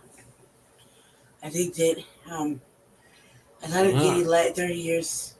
I thought of getting all this life sentence and stuff is because he did a lot of bad stuff. I mean, not just bad, but shit that has no question, like shit that is really disturbing and disgusting. A lot of shit. A lot of the heinous things, talking about like with children. It's your seat or someone else's. It's wrong. Cutting out of money shit. Well, having been a member of a cult myself, yeah, they think they cannot be touched. I don't think nothing bad is gonna ever happen to them. They're gonna get their rude awakening. Everybody have their coming to Jesus moment, as my mom said. This son of a bitch makes it bad for men in general, yeah, but specifically black men. But like I said, he's non-FBA, so whatever he belongs, I think he's Haitian. Haitians, y'all need to deal with this. This is y'all people. I remember they was at Tariq's chat because Tariq and others in the New Black Media was talking about this too, besides Lisa Cabrera. And they was in the chat like, that ain't our dude, that ain't our guy. But when that guy wins a championship or something, then that's your guy. Like what we do, our accomplishments is not community property. And y'all can't keep dumping y'all trash on us. This don't even reflect on us like that.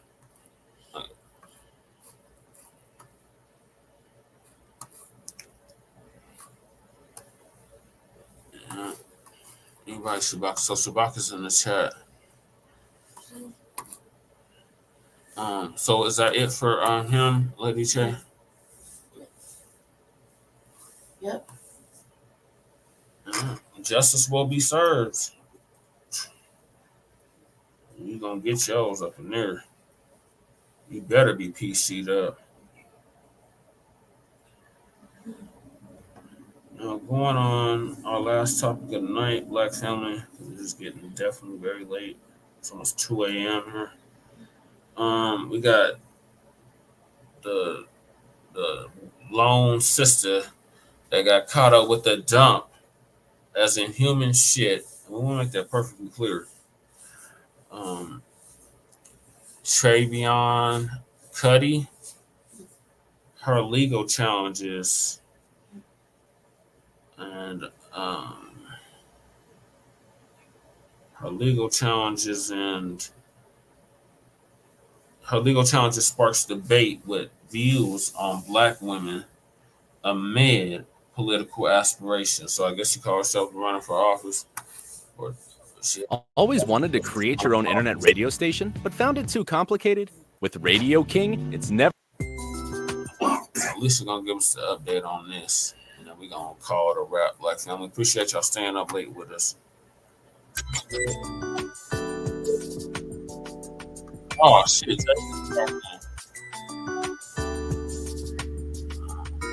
That's distinction. Oh, yeah, the distinction is very clear. Sister, like I said, you right at home with us. Okay, Shabak said I'm in bed. I'm about to fall asleep. Okay, Shabak. Ladies and gentlemen, Trevian Kutti is back in the news. She is back in the news with all her legal challenges. You would think this person would lay low, Oh shit, I got. but common Oh, so we just covered your boy. We just covered your boy, Nature Boy, Jay. So type in the chat what's your thoughts on that demented individual. But we're moving on to the next topic, and that is the lone sister mammy bad wench who got caught up with the dump as in human shit, and we want to make that perfectly clear, to quote Chewbacca. And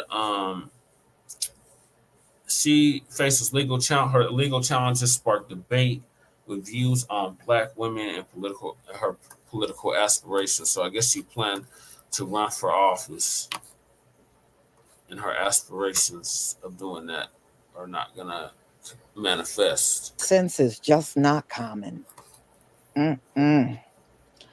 So she actually recently did an interview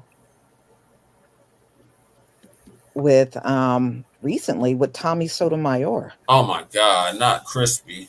And she was talking and she said something really controversial. And ever since, she's been hit with a lot of backlash. So she argued that R. Kelly's public condemnation was significantly influenced by the shift in perception among Black women, driven by broader societal pressures. She further stated that Black women adopting independent mindsets and lifestyle. A similar thing. Yeah, fuck Nature Boy. Nature Boy should have been taken down. Nasty motherfucker. The sisters he abused. Fuck him. Yep. He gonna get his though, cause he better be in PC.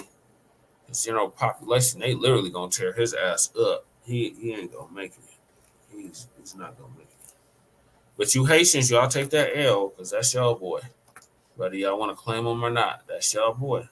He's non-FBA. That's not our people. We don't do that there. But yeah, I'm gonna let Lisa continue with this. I'll pose a detriment to Black culture. Kutti remarks sparked outrage and intense discussion about the role of gender and race in the public response of the allegations of misconduct.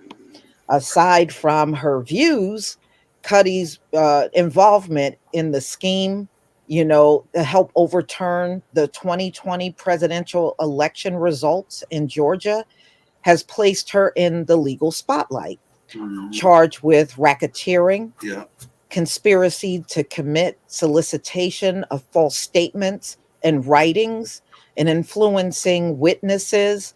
Kutti's legal challenges are compounded by her political ambitions. She openly expressed her desire to redeem Black women's image by aspiring to become the press secretary for Donald Trump, should he win the 2024 presidential election. That was her aspiration. This woman that has been charged with a crime think she is going to be an example for Black women. Oh my gosh, she's an talk about delusional here. So, and be a press secretary. Yeah, Donald Trump ain't hardly appointing this woman as no press secretary.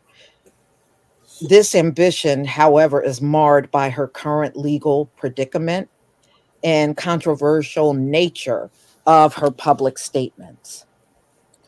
The implications of Kutti's legal troubles and her divisive comments extend beyond her personal and professional life. They reflect ongoing tensions within the Black community regarding gender relations and the responsibilities of public figures and the complex of interplay between race, politics, and criminal justice. Kutti, her situation serves as a focal point for broader discussion on these critical issues. Well, when you got all the legal problems this woman have, I mean, what kind of example is she for the Black community? You put yourself all out there for somebody like Donald Trump And Donald Trump ain't going to foot no legal bills with all the money he got to pay. He barely can afford his own. Mm-hmm. And she went around and put herself out there harassing these poll workers and everything. And for what? At the end of the day, you're not going to get no help from that very same person that you put yourself out there for, Donald Trump. Right. Is she for real? She ain't no good example for anything. Right. So, the public's attention remains fixed on the outcome and the potential ramifications for all involved, Donald Trump's situation. The controversy surrounding Kutti's statement adds another layer of complexity to the already multifaceted legal and social saga, underscoring the need for a nuanced understanding of the dynamic at play. Yeah, we want to Well, perfectly clear, Cass. like I said, I don't see how she's such an example for the Black community in the situation that she's in. If you're going to put yourself out there and get in trouble legally, at least do it for a good cause. Trying to commit election fraud, that's not a good cause, okay? That's not a good cause to put yourself out there. And if you all remember, she was at one time the publicist for Kanye West and R. Kelly, and boy, she should have just stuck with being a publicist. Mm-hmm. So now she got all of this controversy surrounding her, and she has not even gone to trial yet. It's going to be a trip when she does. But y'all, regardless to what she think and what she says, I think she needs to focus on what's going on legally with her, because she can easily go to jail for what she did. And instead of focusing on what Black community and what women should do and the women role, maybe if you would have practiced what you preached, you wouldn't be in the legal trouble that you're in. Right. Nah, what I mean? So y'all, Get her, please Lisa. tell me what you think about this video. Nah. Please leave your comment and subscribe. Okay, Lisa, I see you got to show you still got some hood. I feel you. All right. So what's your thoughts about this crazy shit? Oh my God. This broad here, she needs to get her life together, cuz.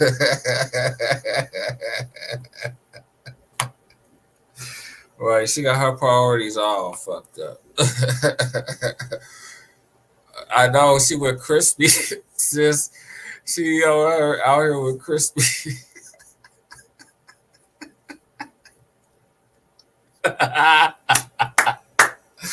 Bye, Felicia. Yeah, that's all you need to know, sis. Crispy. Tony Sotomayor. Oh my God. I'm surprised she's even still on right now. Pounding around. Mm-mm. Yep, she's bad news from beginning to end. She pounding around with him. He's going. She's definitely an example, and him too, of all skin folk not being kinfolk. But that's gonna wrap us up for tonight, y'all.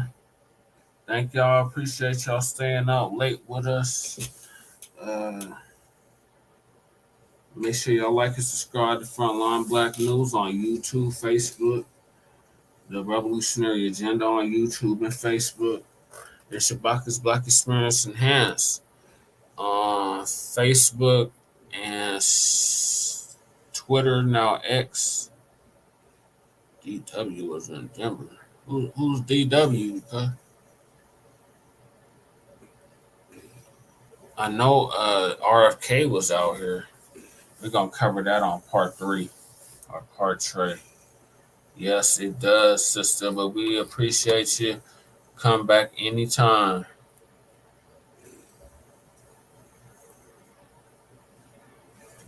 McClain. No, I'm not recalling this. Is this an artist or entertainer? Black entertainer? Black artist?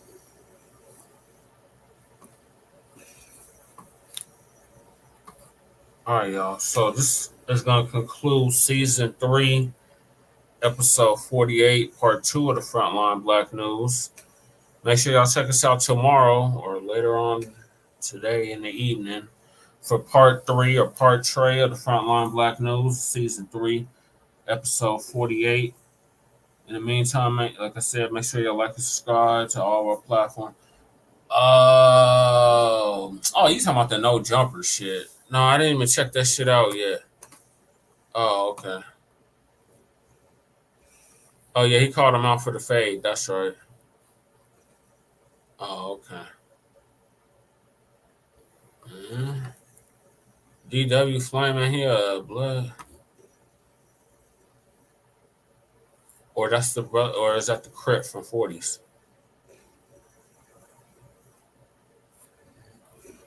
All right. We'll have to discuss it further on part 3. But yeah, make sure I saw to Jay Militant's channel too. What's cracking TV with Jay Militant on YouTube as well.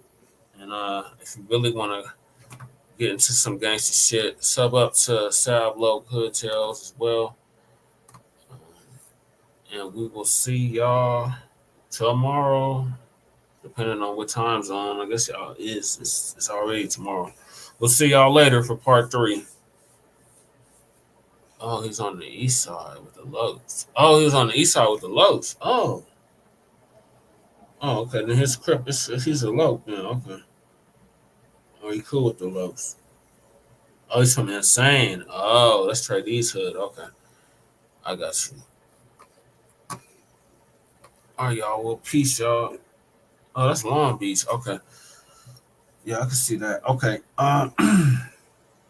Yeah, so we'll see y'all then. And peace, love, light, reparations and separations, and Black empowerment. Oh, you said, I am not a creator, but when the broadcast is scheduled, that works for me. As you know, the notifications now. Yeah, you got to hit that bell, y'all. There's a lot of people I'm subbed up to, and I don't get their notifications. And I'm like, what the hell?